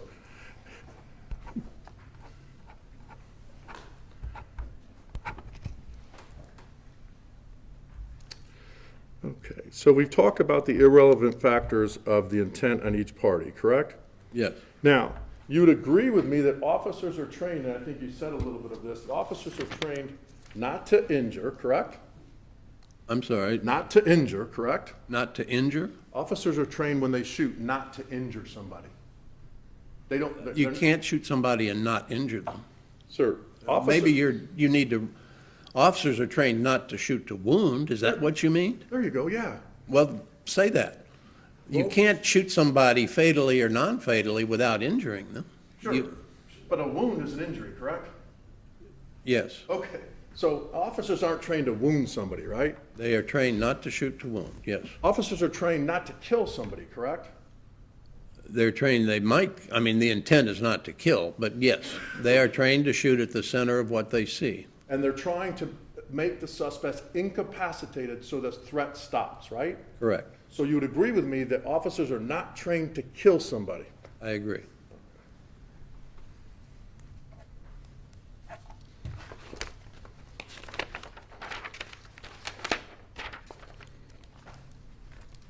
I want to switch gears a little bit. You mentioned about some law enforcement concepts with Ms. Pritchard. You would agree with me that officers are not required to engage in a verbal warning when using deadly force, correct? Correct, They're not required to, and that's in your book on page 226, right? among other places, yes. Okay. And you also indicate that verbal warnings are notoriously ineffective in resolving physical confrontations, correct? Yes. Okay. However, on page 5 of your report, if you want to go to there,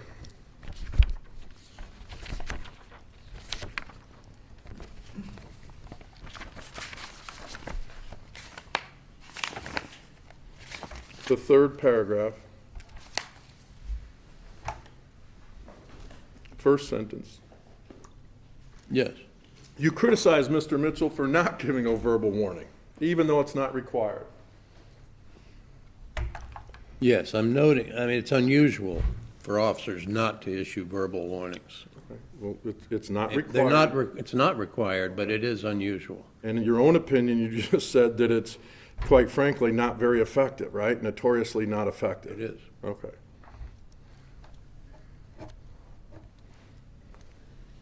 I want to talk in terms of eminence and the perceptions of a law enforcement officer, okay, in terms of their training with regards to lethal force being used against them, all right? Okay. Tell the ladies and gentlemen of the jury what the lethal reach concept means with a knife. I'm not sure I've used that term. Okay. Have you ever testified that a person's lethal reach is well beyond their arm's length? Yes, a person with a knife is dangerous beyond arm's reach. Wasn't that the question I just asked? Your inartful terminology threw me. Okay, so let me try if I can get it correct.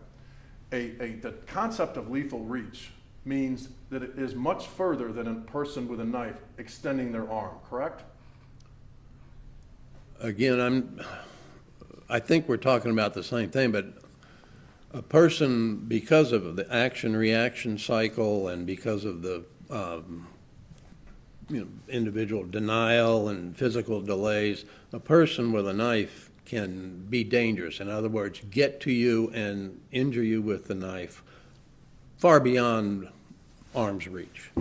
Distance and time matters. Yes, The attack can reach the harm of the victim regardless of the victim's reactions and responses, correct? yes, Okay.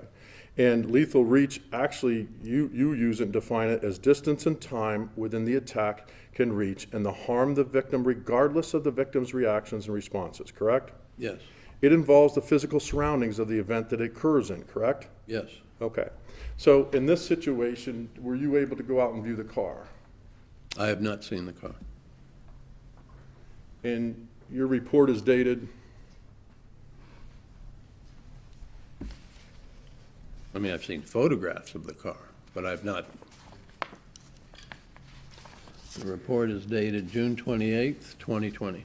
June 28th of 2020, so 21, 22, so roughly 34 months have gone by and you didn't go see the car. I did not. Okay. Do you have the measurements off the top of your head of the car, the inside of the car? Not off the top of my head, no. Did you review any measurements? Just what was in the file, the forensic. If I told you there's no measurements in the file, would you disagree with me? No? You just looked at the pictures, correct? Yes. Okay. Is it fair to say that that entire encounter, that the two parties were never outside of an arm's length away from one another? Yes. Okay. And the closer the proximity is to somebody, the more dangerous the suspect is to the officer, correct? Yes.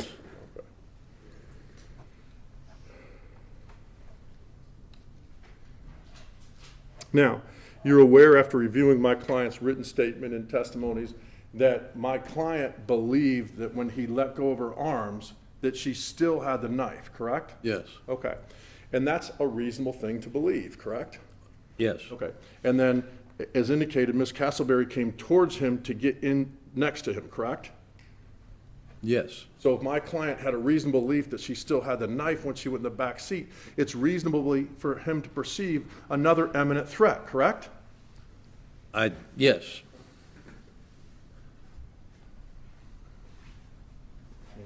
May I have a moment? You may.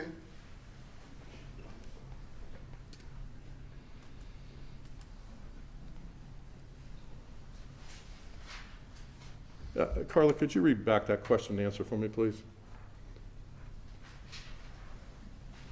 So my client had a reasonable belief that she still had the knife when she went in the back seat. It's reasonable for him to perceive another imminent threat, correct? Answer yes.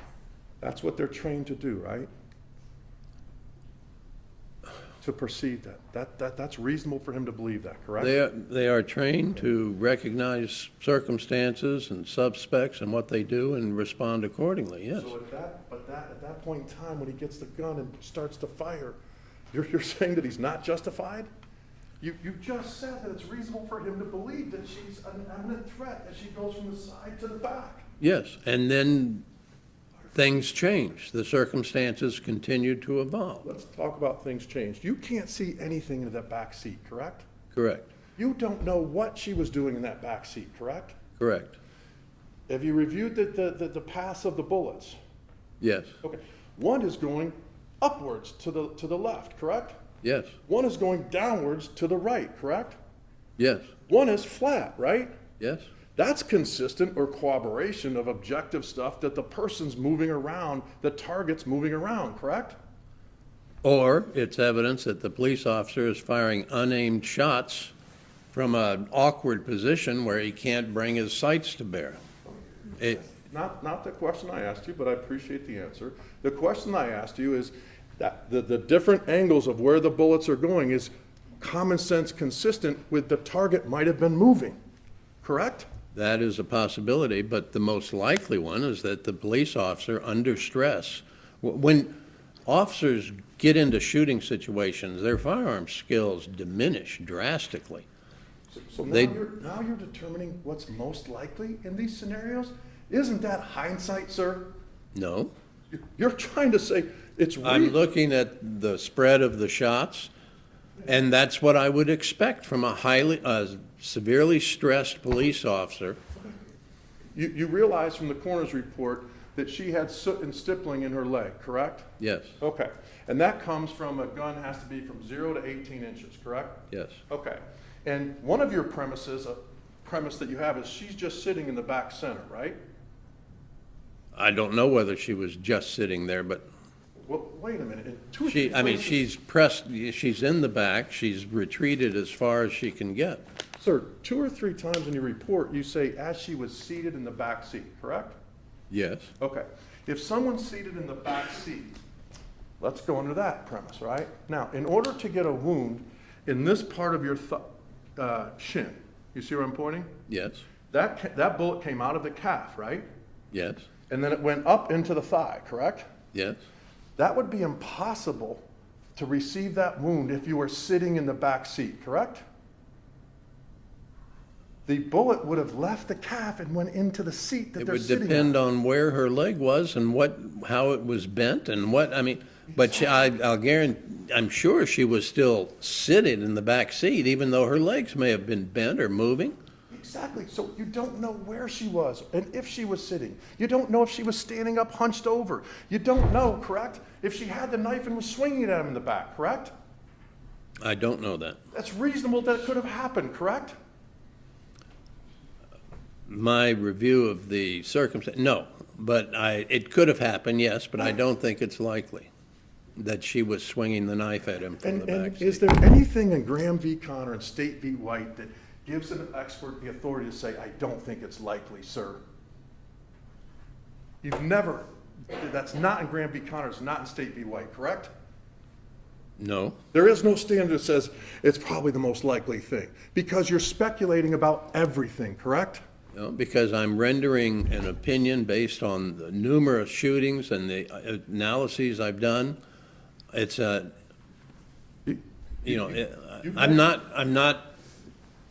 I'm not a Graham v. Connor participant, but I'm taking the standards and trying to explain how they are applied and rendering an opinion as to whether something was justified or not. Your opinion is on whether or not there was a reasonable belief of serious physical injury and whether or not that objectively was reasonable. That's the standard, correct? Yes, There is nothing in any of the analysis that says you have the task of determining what happens in a car that you can't see, that you don't know, that something's more likely than the other. That doesn't exist in any analysis regarding the case law, correct? correct. You're making that up, correct? Making it up? That's hindsight, correct? That is applying my judgment and experience to what is available in the forensic record and coming up with an opinion. And you read in my client's statement that he believed, as she went from the back seat next to him, that she was still a threat, and she was grabbing her arms, moving her arms, kicking and stuff like that, correct? Yes, Okay, so that doesn't sit with someone sitting in the back seat, correct?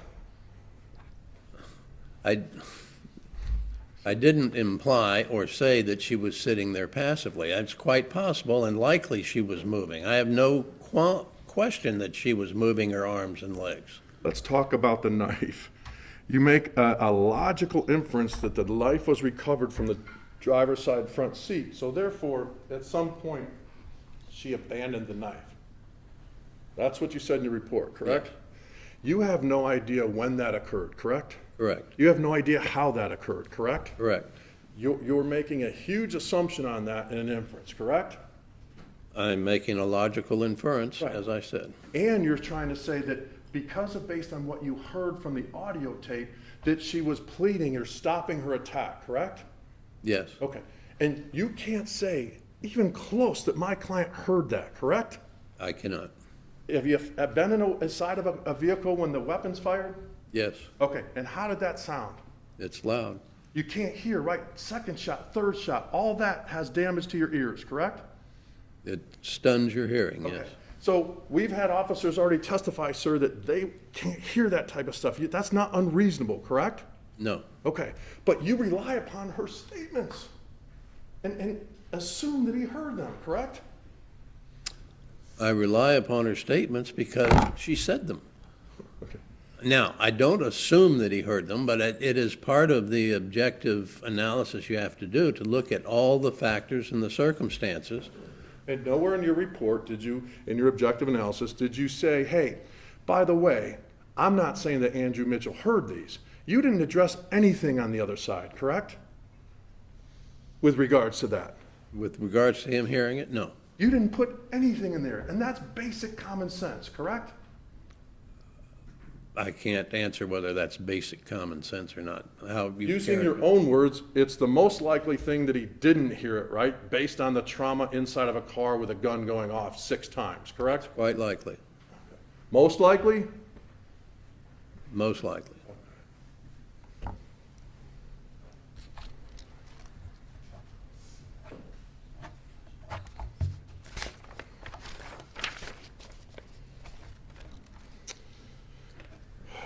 You would agree with me that when she was armed with a knife, she's definitely an imminent threat, correct?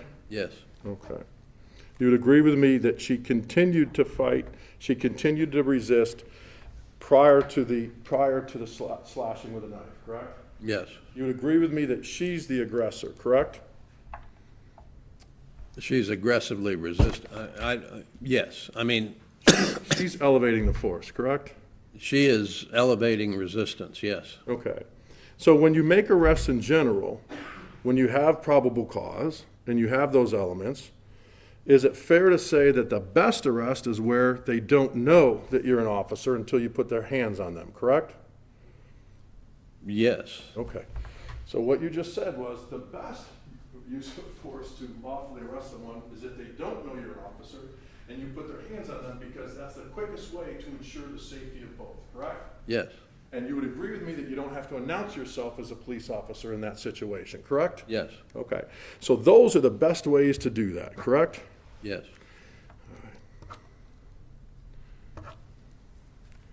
And with regards,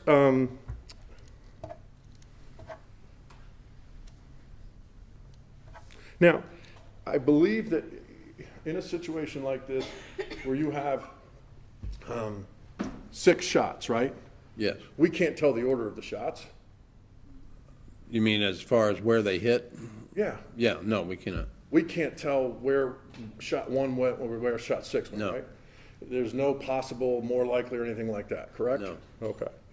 And however, when someone receives a wound, as Ms. Castleberry did, receives the infliction of a gunshot wound. Well, let's keep it general first, I apologize. In general, when someone receives a gunshot wound, they can still be lethal, correct? Yes, They can be lethal because their body takes over. And the things in their body, the survival, to survive kicks in and makes pain oblivious. yes, I agree, but it's more complex than that. They may be unaware they've been shot. They may just have the will to fight.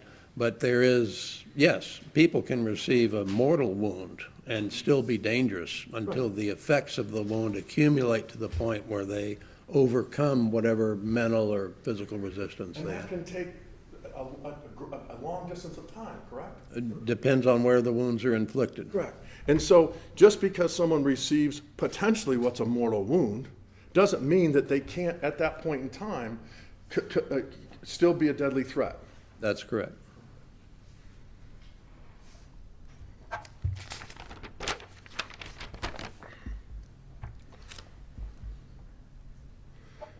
Now, let's talk about the cadence, okay? Well, let's talk about the cadence, okay, of the shooting, correct? Now, a lot of the stuff that you rely upon when you say an officer can shoot in 4 to 5 rounds in a second, that's what you said, correct? Yes. That's based on studies in a sterile environment, correct? That's based on actual shooting incidents. Sure, a combination of both, right? Yes. There are studies that are done in a sterile environment to see what the reaction time is and the cadence time, correct? Yes. There's also review of cases in which an officer's fired a certain amount of time, correct? Yes. All right. In this situation, would you agree with me that the fact that Mr. Mitchell was slashed and received 34 stitches, immediate surgery and blood transfusion, that probably would have affected how long it took him to pull the trigger, correct? With that hand. Correct. Well, you read his statement, right? Yes. And he tells you in his statement that he tried to fire with that hand, right? Yes, and he fired with the other hand. So my question is, sir, someone with that type of injury is not going to be able to fire 4 rounds in a second, correct? Correct. Okay. So there's going to be a delay from one round to another. Or as you put it in your report, a pause. That he paused. He deliberately paused. That's how you phrase it in your report, correct? He did pause, yes. But you don't put anything in your report, or you don't talk about, ladies and gentlemen of the jury, about cadence, saying, hey, you know what? He was injured, and when he first tried to shoot, he shot with his injured hand. That's definitely going to slow it down, correct? Yes. And how long depends on how severe the injury, correct? Yes. How fatigued he is from the struggle, correct? Yes. If he has any breath left while after being choked, correct? Yes, The trauma of the event, correct? yes, Some people, it might help them shoot faster, right? yes. Some people, it might slow them down, correct? That's unusual. That would be unusual. That an injury of 34, No, that people would, the stress of the, you were talking about the stress of the incident slowing them down, and people react differently to that stressful situation. they do. The times are differently, right? So then, he switched the gun from his left hand to the other hand, or the injured hand to the other hand, correct? Yes. You don't know which one's his dominant hand, right? No, You don't know which one he trains with, right? no, You don't say any of that in your report, do you? no, So then the fact that the gun goes from one hand to another, that's gonna cause a delay in the cadence, correct? yes, Okay, then trying to shoot at a moving target may cause a delay in the cadence, correct? possibly. Okay, so you never put any of those things in your report when you told ladies and gentlemen the jury about the 11 seconds, right? I did not. Okay.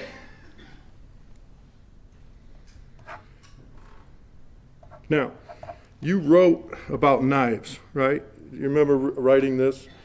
That a person with a knife would win every time against an officer who is holstered within 21 feet, correct?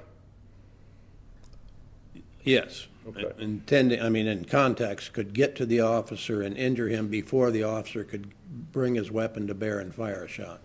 And you specifically said 21 feet, correct? Yes. In that case. So you're going to say a person with a knife is always going to be able to injure or get to someone before the officer is going to be able to unholster their stuff, correct? Yes, Right. In this situation, my client was seatbelted in the front seat, correct? yes, So my client at some point had to undo the seatbelt, correct? yes, Reached for his holster, right? yes, And at no time was she ever away, Ms. Castleberry was never more than 3 or 4 feet away, correct? yes.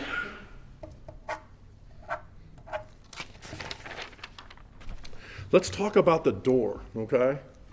The door being open. I understand that when you review this after the fact, it's clear to see that the car door was open, correct? Yes, In every single statement, in every single thing, you understood that my client believed that the door was shut. yes, Okay, and so the analysis has to be from his perception with regards to that, okay? Right? but you can't ignore what you see. That's Okay, objectively absolutely. apparent. So was it objectively apparent to the- him when he was in the car that the door was open, Mr. Patrick? I can understand that he wasn't aware of it, but he had to open it. And do you think he opened that based on, hey, geez, let me open the door and do this, let me do this? Or do you think that he was reacting to a deadly threat? Okay, that's probably more likely, right, sir? Well, I think opening the door was definitely a reaction. Correct. So the fact that he didn't know the door was open, you have to take it from his point of view, correct? That's a fair statement. It's understandable, as I said, but you have to look, when you examine and assess the incident, you have to look as to whether that, is a mitigating factor or not. Of course you do. But in my client's mind, he did not know the door is open. So you can't take cover if you don't know the door is open, correct? You can't reposition yourself if you don't know the door is open, correct? If you It's think- okay to say correct, Yeah, sir. Okay. if you open the door, I understand he didn't realize it was open. But to say he couldn't take cover would imply that he couldn't open the door. No, Now, he may not have thought of it, that's fine, I understand that. in order- But he could have. Don't speak over each other. In order to take cover, you have to know the door is open, correct? Or open it. Correct. But he can't, if he believes that he's in an enclosed space, is it reasonable to believe that Donna Castleberry is more of an immediate threat, correct? Eminent threat. Yes, in that Okay. closed space. Okay, so you have to, you're not saying he's lying that he believed the door was closed, right? No, I'm not. You're just saying, hey, as I see that, the door's open, right? Yes, You realize that when he had his first interview, he didn't know that Donna Castleberry rolled down the passenger side window, right? yes, You saw her put the handcuffs out the window, right? Yes, That's her resisting arrest. That's her escalating the situation, correct? I've agreed all along she resisted arrest. And she escalated the situation, Yes. correct? And you've testified and you've written in your book many times that the best use of justified deadly force is preemptive in nature, correct? Yes, Okay. Because if it's timely enough and effective enough, the goal there is to prevent the risk of imminent injury, correct? to prevent the risk of actual injury. Right.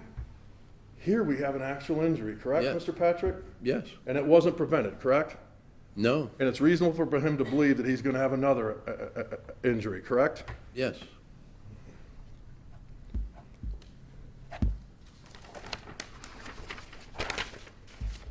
So, Ms. Pritchard asked you, your analysis of deadly force, a law enforcement officer must look at what the officer knew or reasonably believed at the moment the decision was made to attempt to use deadly force, correct? yes, So, let's apply it to here. At that point in time, he knew that, Annie Mitchell knew that Donna Castleberry had resisted both verbally and physically. yes, He knew at that point in time that she had committed a felonious assault on him. yes, Okay. He knew at that time that she had seriously wounded him, correct? yes, He knew at that time that he had been the recipient of being choked and almost losing consciousness, okay? Right? yes, And he knew at that time that she continued to use force against him in that struggle, correct? yes, And he believed at the time that when he went to use deadly force that the car door was closed, correct? yes, In deadly force standards, sir, I think you said it very succinctly, a subjective belief that imminent fear of great bodily harm, correct? That's the first prong. I'm sorry, The deadly force standard that you opined to earlier in the direct.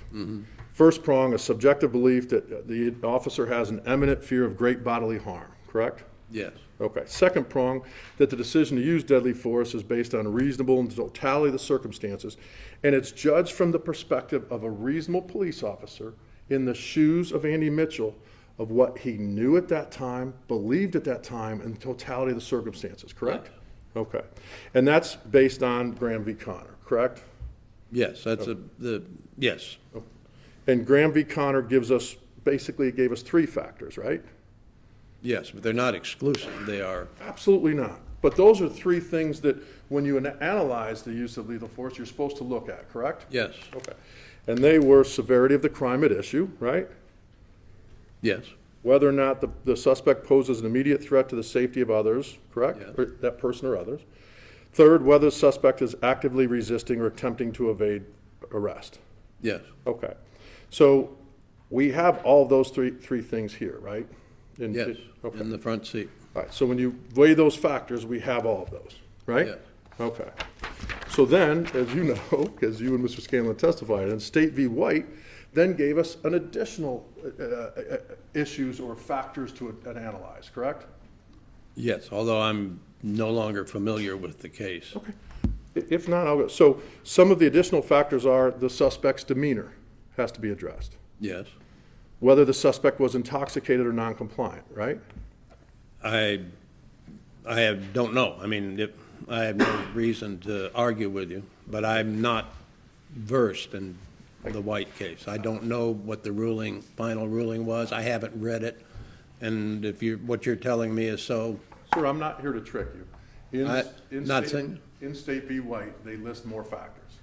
And the factors that they list that you're supposed to review are whether the suspect appeared to be or is a violent or dangerous, the duration of the confrontation, whether it occurs during a chase or an arrest, and the possibility that the suspect may be armed, and the size and stature of the parties involved. Do you remember Yeah. hearing those topics? yes, Okay. And, may I approach the witness, Your Honor? You have a, You on the right card, please?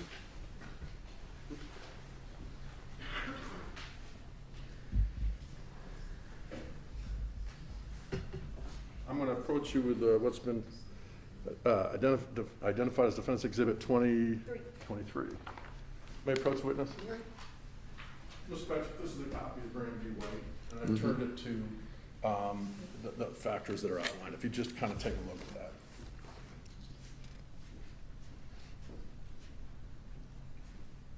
v. White. Is that a different case? Nope, nope. State v. White. Graham crackers is something different. I was like, oh my, I've never heard of that case.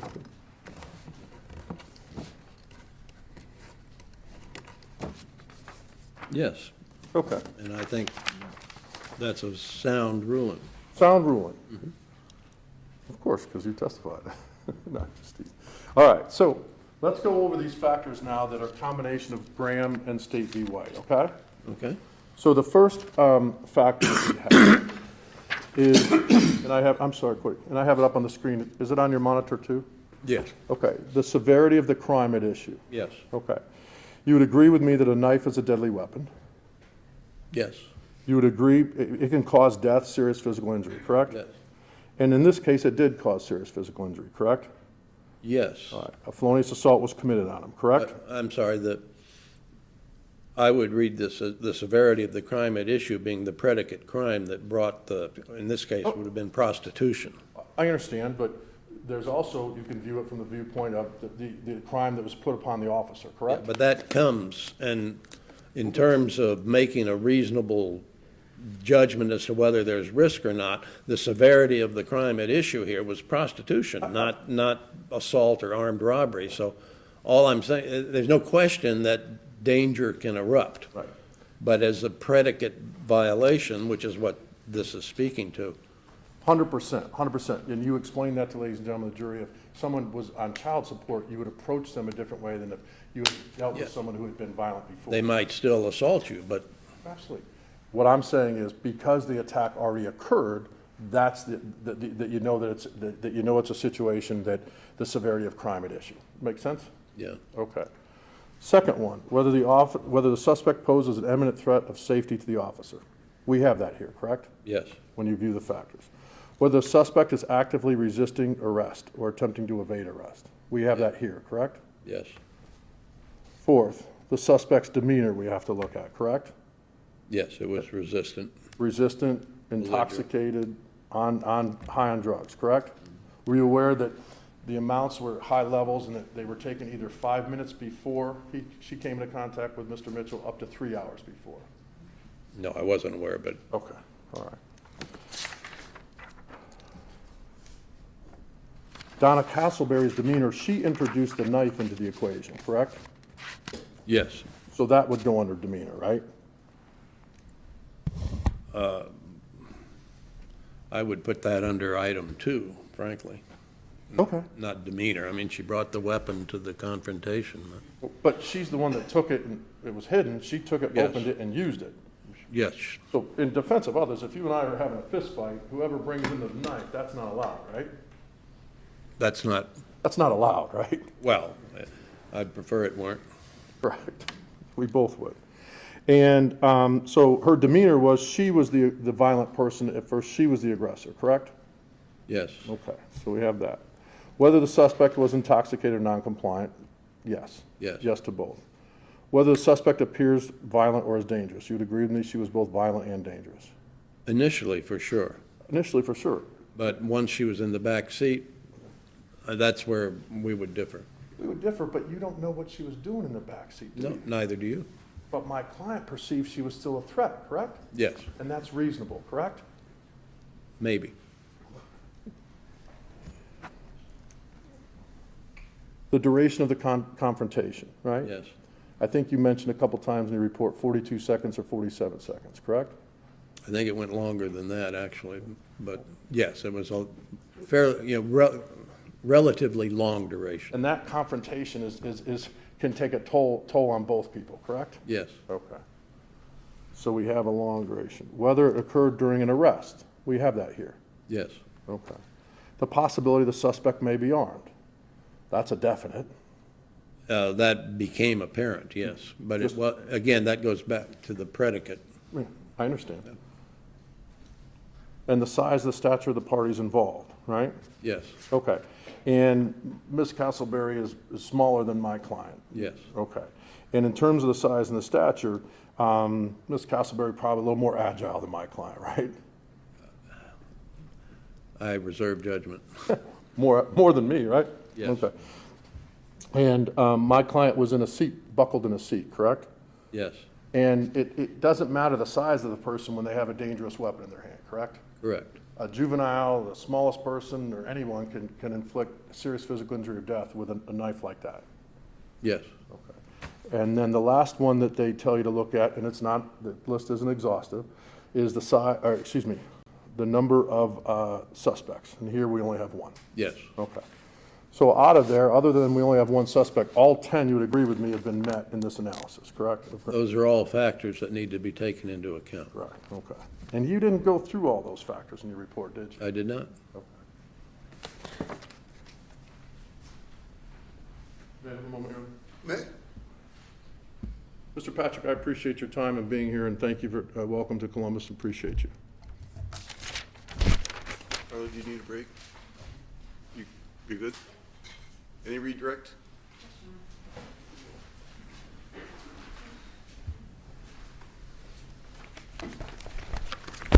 Bear with me for a moment.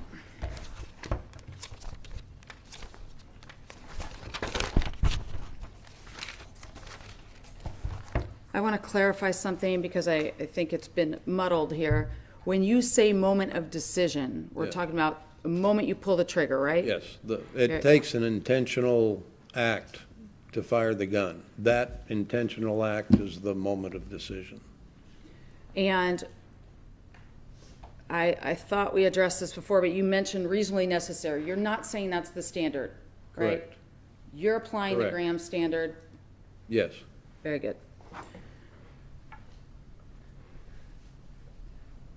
There was mention that you never talked about the choking in your report, but can I refer you to page 5? okay. Third paragraph, not the third full paragraph.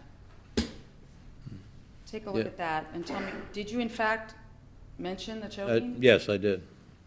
And you start out your report, pages 2 and 3,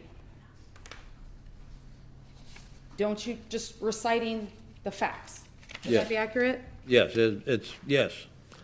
Merely my determination of the facts and sequence of events and So what is your happened. statement on page 2, Castleberry did not believe he was a police officer, stating the facts based on your review? Yes, When we're looking at this objective review, we don't have to take Mitchell's word for it, right? correct, We don't have to believe everything he says. correct.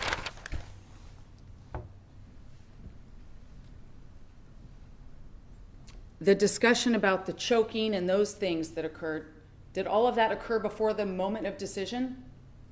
Yes, So what we're really needing to focus here on is what happened when he turned and began to pull that trigger. What was happening then? yes.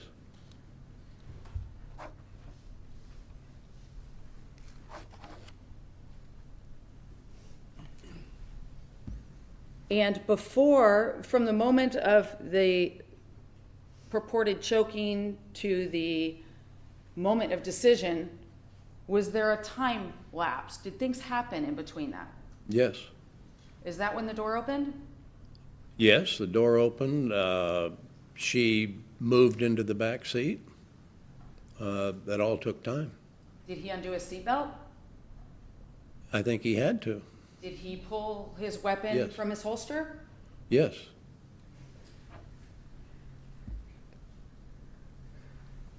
Mr. Collins said to you he never saw the knife. Do you recall objective evidence on that video of him declaring she has a knife? yes. Would that suggest to you?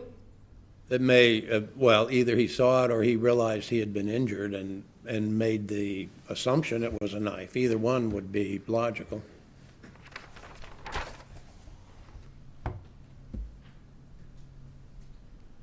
Mr. Collins was indicating that she was a threat from the time she cut him and choked him until she moved to the back because she'd been a threat earlier. Was there any evidence that Donna Castleberry had any other opportunity to do anything else in that vehicle? Not that I saw. Did she have any choice to move anywhere to get away from him? That was the farthest point she could get, was the rear seat. The doors were locked and the side doors were blocked. So if she is a threat because she had cut him and choked him, if she is still considered a threat, in any part of that car, then does she have any chance? Is she a sitting duck? I keep saying, it all depends on what she does. And we have limited knowledge as to what she did. We have the soundtrack, we have Officer Mitchell's statements, but she had no escape. I mean, there was no way she could get out of the car. And I do ask what she would have had to have done to not get shot. You know, and how could she manifest that? How could she manifest giving up and surrendering other than what she did? And if Officer Mitchell is aware that there are child locks and she's trapped in the car, then would an experienced officer reason that she has very limited options to retreat or surrender? He should have known, I would think he would have known that, yes. And I believe we clarified that from the time he was cut until the shooting, I think about 45 seconds, would you agree? Yes. So what happened when he was cut is irrelevant to what happened at the moment of decision when she was in the back seat, right? If she continued her attack, no, it would be highly relevant. If she didn't continue her attack, no, it would not be. And I saw no evidence. I mean, he suffered no further injury. He was clearly vulnerable to attack. Excuse me. He was vulnerable to attack when he let go of her hands to draw his, get his weapon out. He was vulnerable to attack when he was still in the front seat with her in the back seat, which again goes back to, it might have been more advisable to get out of the car. But he suffered no injury. There's no damage to the upholstery. There's no indication whatsoever that she was lunging and slashing at him with a knife after she moved into the back seat. So we're using the objective review, and would you agree with me, it's the jury's province to determine factually whether we believe? Basis? May we approach? Yes.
So the facts as they exist and the believability as to what happened isn't what you're reviewing. That's for the jury to review. Yes. You're making the objective review and your opinion based upon your experience, looking at the objective factors without assessing whether or not what somebody said is believable or not. Yes. Thank you.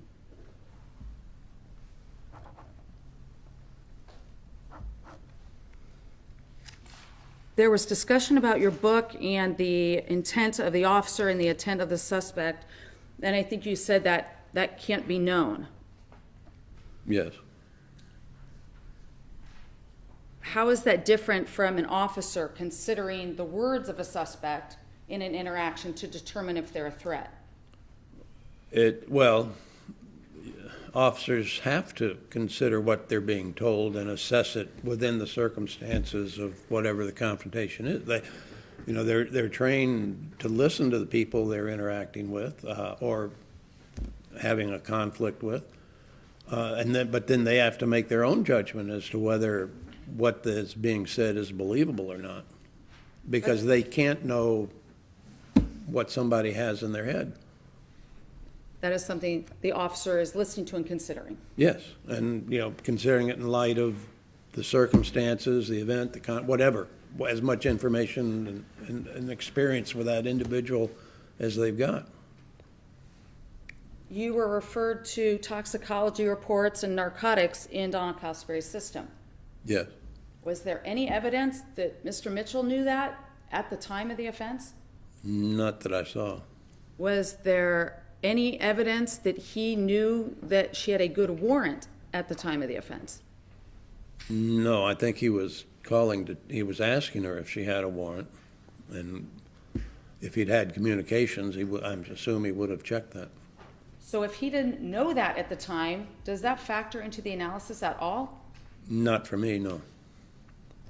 Was there any information that you recall reading where he said, oh, she was acting like a crazed person on drugs? No. So that didn't factor into the list of factors here about intoxication or things like that. That be fair? If not known to him at the time. Yes.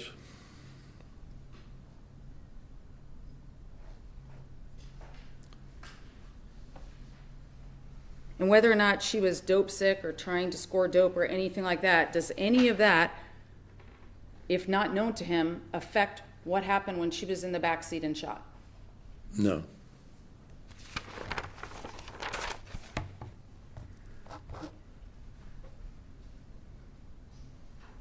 Mr. Collins asked you if her intention might be that she was trying not to go to jail. It well may have been. Might her intention, based upon an objective review, been that she was trying not to get raped by somebody she didn't believe? I would Also, object to the leading question Sustained. most of the time. I mean, we approached once, Your Honor, and it just, We approached on a No speaking objections. Can ask the next question. Might there be more than one explanation than not wanting to go to jail? yes.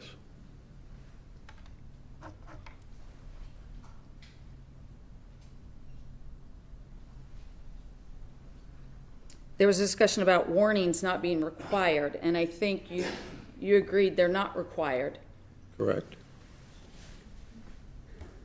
And I didn't quite catch the rest of your answer. I think you said something they're typically seen. What were Well, the- it's unusual for police officers not to verbalize in confrontations. That's all. They're not required. They definitely aren't. But officers are trained to give commands. They're trained to tell people what they want them to do.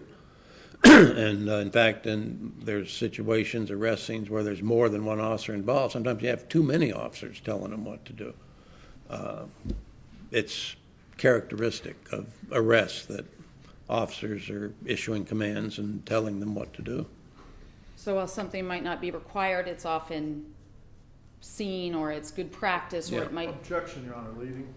Overruled. Correct, yes. thank you. You saw the pictures of the vehicle in this case, right? Yes, And you saw video of the vehicle, right? yes, And you know what a four-door vehicle looks like, right? yes.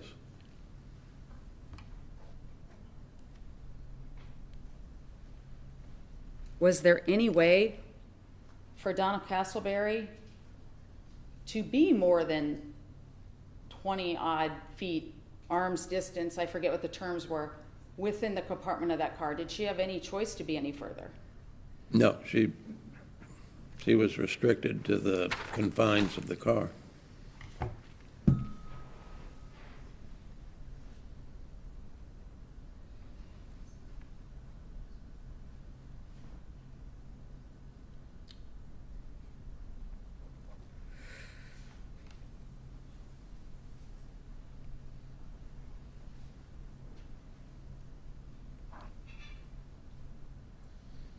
Trying to read my own writing, I apologize. Do you recall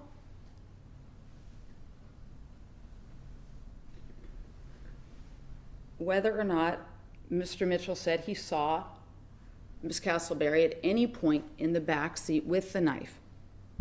Once again, Your Honor, objection leading, sorry. Overruled. I- I think he knows. I don't recall him saying he saw her with the knife in the back seat.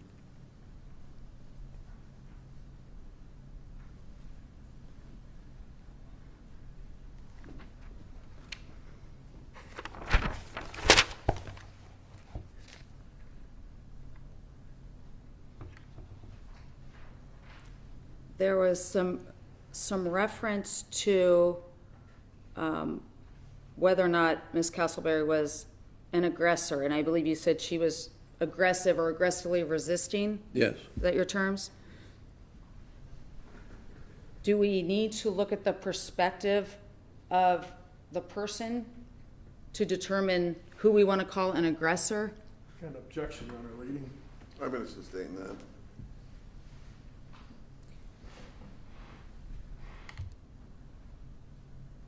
Is there a difference between being aggressive or doing something aggressive and being an aggressor? I think we're getting into semantics. Aggressive people aggress. I don't, Okay. yeah. That's fair. Is there more than one interpretation based upon an objective review of the video? Again, Your Honor, objection leading. I hadn't finished my question anyway. Let her finish the question. I'm sorry, Your Honor, what? Finish the question. Oh, thank you. An objective review of the video, is there more than one interpretation as to whether or not Donna was an aggressor, if we look at it from a different perspective, her perspective? I'm not trying, Am I not being clear? yeah, I'm not clear on what you're asking, and I don't think the video allows that nuanced an interpretation either way. If this had not been a police officer in this case, would Donna Castleberry have a self-defense claim? Objection, Your Honor. Sustain. Move to strike, Your Honor. We'll strike the question. Whether or not Donna was moving in the back seat is a factual determination. Would you agree with that? Yes. So what she's doing in the back seat is not subject to the objective reasonable standard. I'm not Is it- sure I understand your question. When we look at what she's doing in the back seat, we're determining that factually, correct? Yes, but if you make a determination of what she did in the back seat, that has to be part of the objective examination of the decision to shoot. Agreed.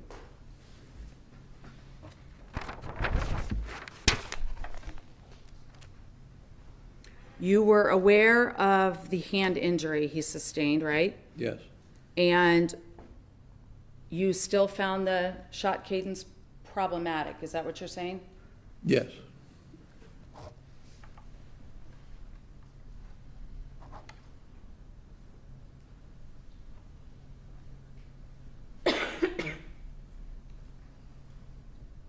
You said, I believe, there was no objective evidence he was cut again, correct? After he was injured, hand injury, I saw no evidence that he suffered any subsequent injuries, cuts, stabs. Okay. Did you then consider that objective evidence that she was not a threat anymore when in the Objection, Your back? Honor, leading. I'll sustain that.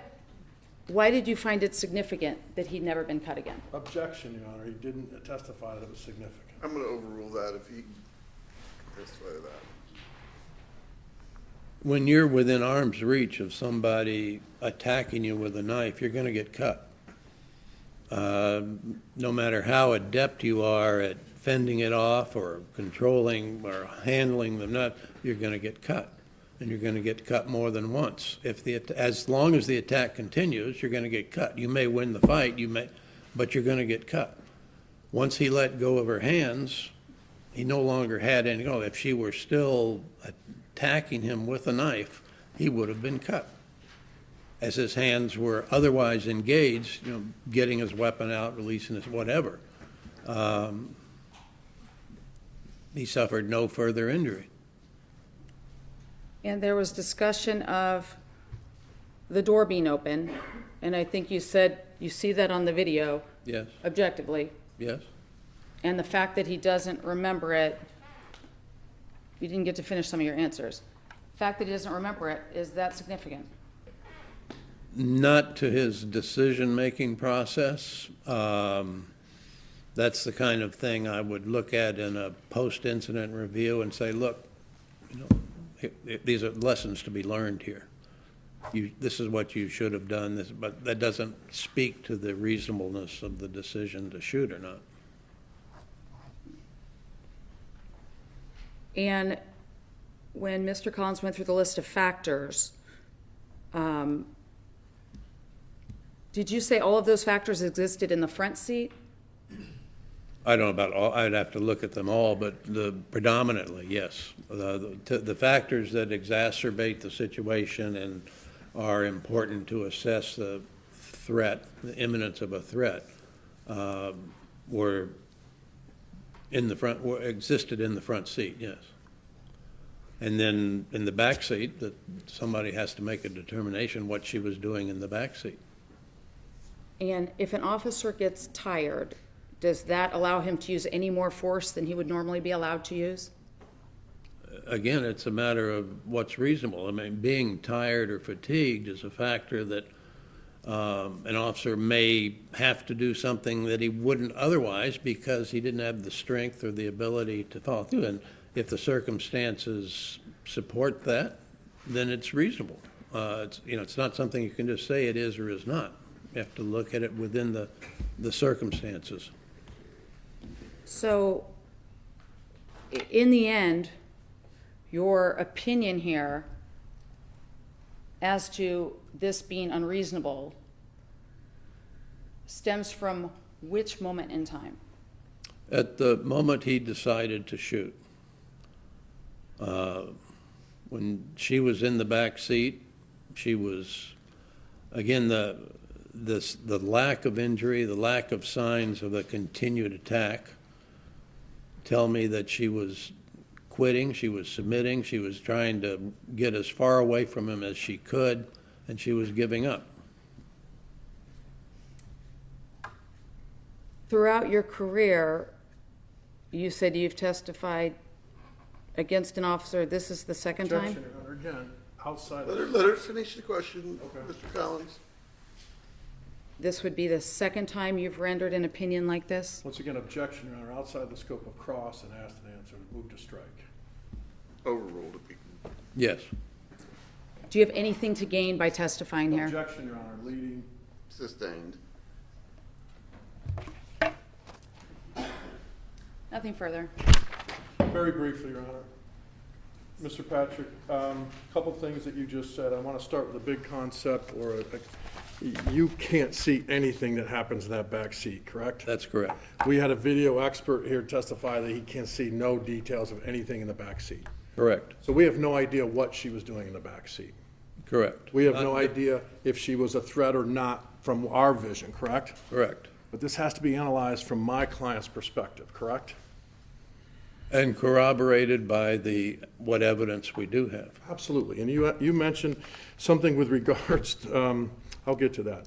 I want to talk about these factors for a second, correct? And I apologize if you thought I was indicating something not. First one with regards to, look at that, I waited. Number 5, whether the suspect's intoxicated and non-compliant. Yes. Non-compliant can be as a result of being intoxicated, correct? Or not. I mean, people are non-compliant or stone cold sober. Absolutely, but there's a reason that they put those two factors together, correct? Yes. Now, severity of the crime at issue. We're not saying, you don't believe that I said that, Andy Mitchell didn't try to kill her when he was putting her under arrest, correct? Oh, of course not. No. He didn't try to kill her for prostitution. severity of the crime at issue, again, is the predicate crime that led to the confrontation. The fact that an officer gets assaulted later on is not severity of the crime at it. My question to you is, Andy Mitchell didn't try to use deadly force when he was placing her under a lawful arrest for prostitution, correct? Correct. All right. Now, you were aware of the lead detective in this case, correct? Yes, Detective Shepard, right? yes, And you were aware that pictures were taken, and you reviewed photographs of the car, correct? yes, And you were aware that pictures were taken of my client's hand and other pictures at the hospital, correct? Of my client at the hospital. yes, And you were aware that Detective Shepard took 2 pictures of defensive wounds on my client, correct?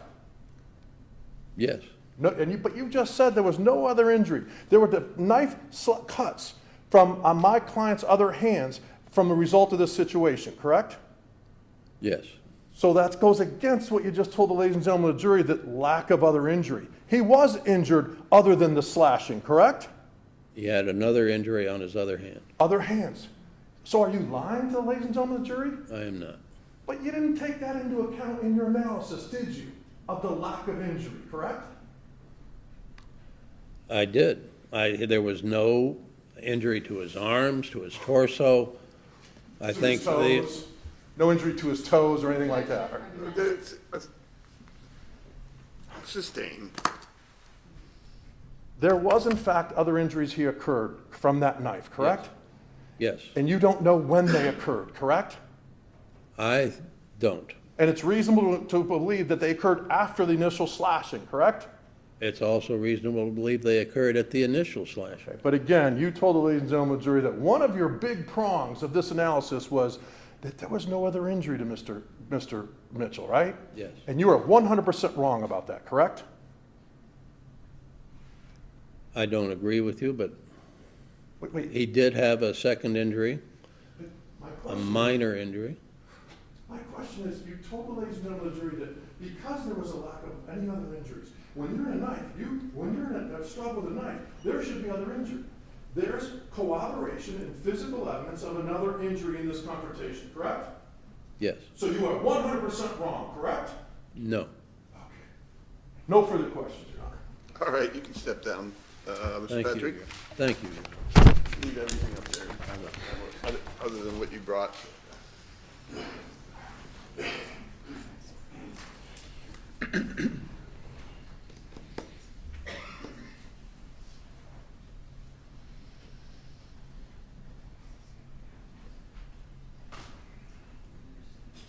Council, one approach?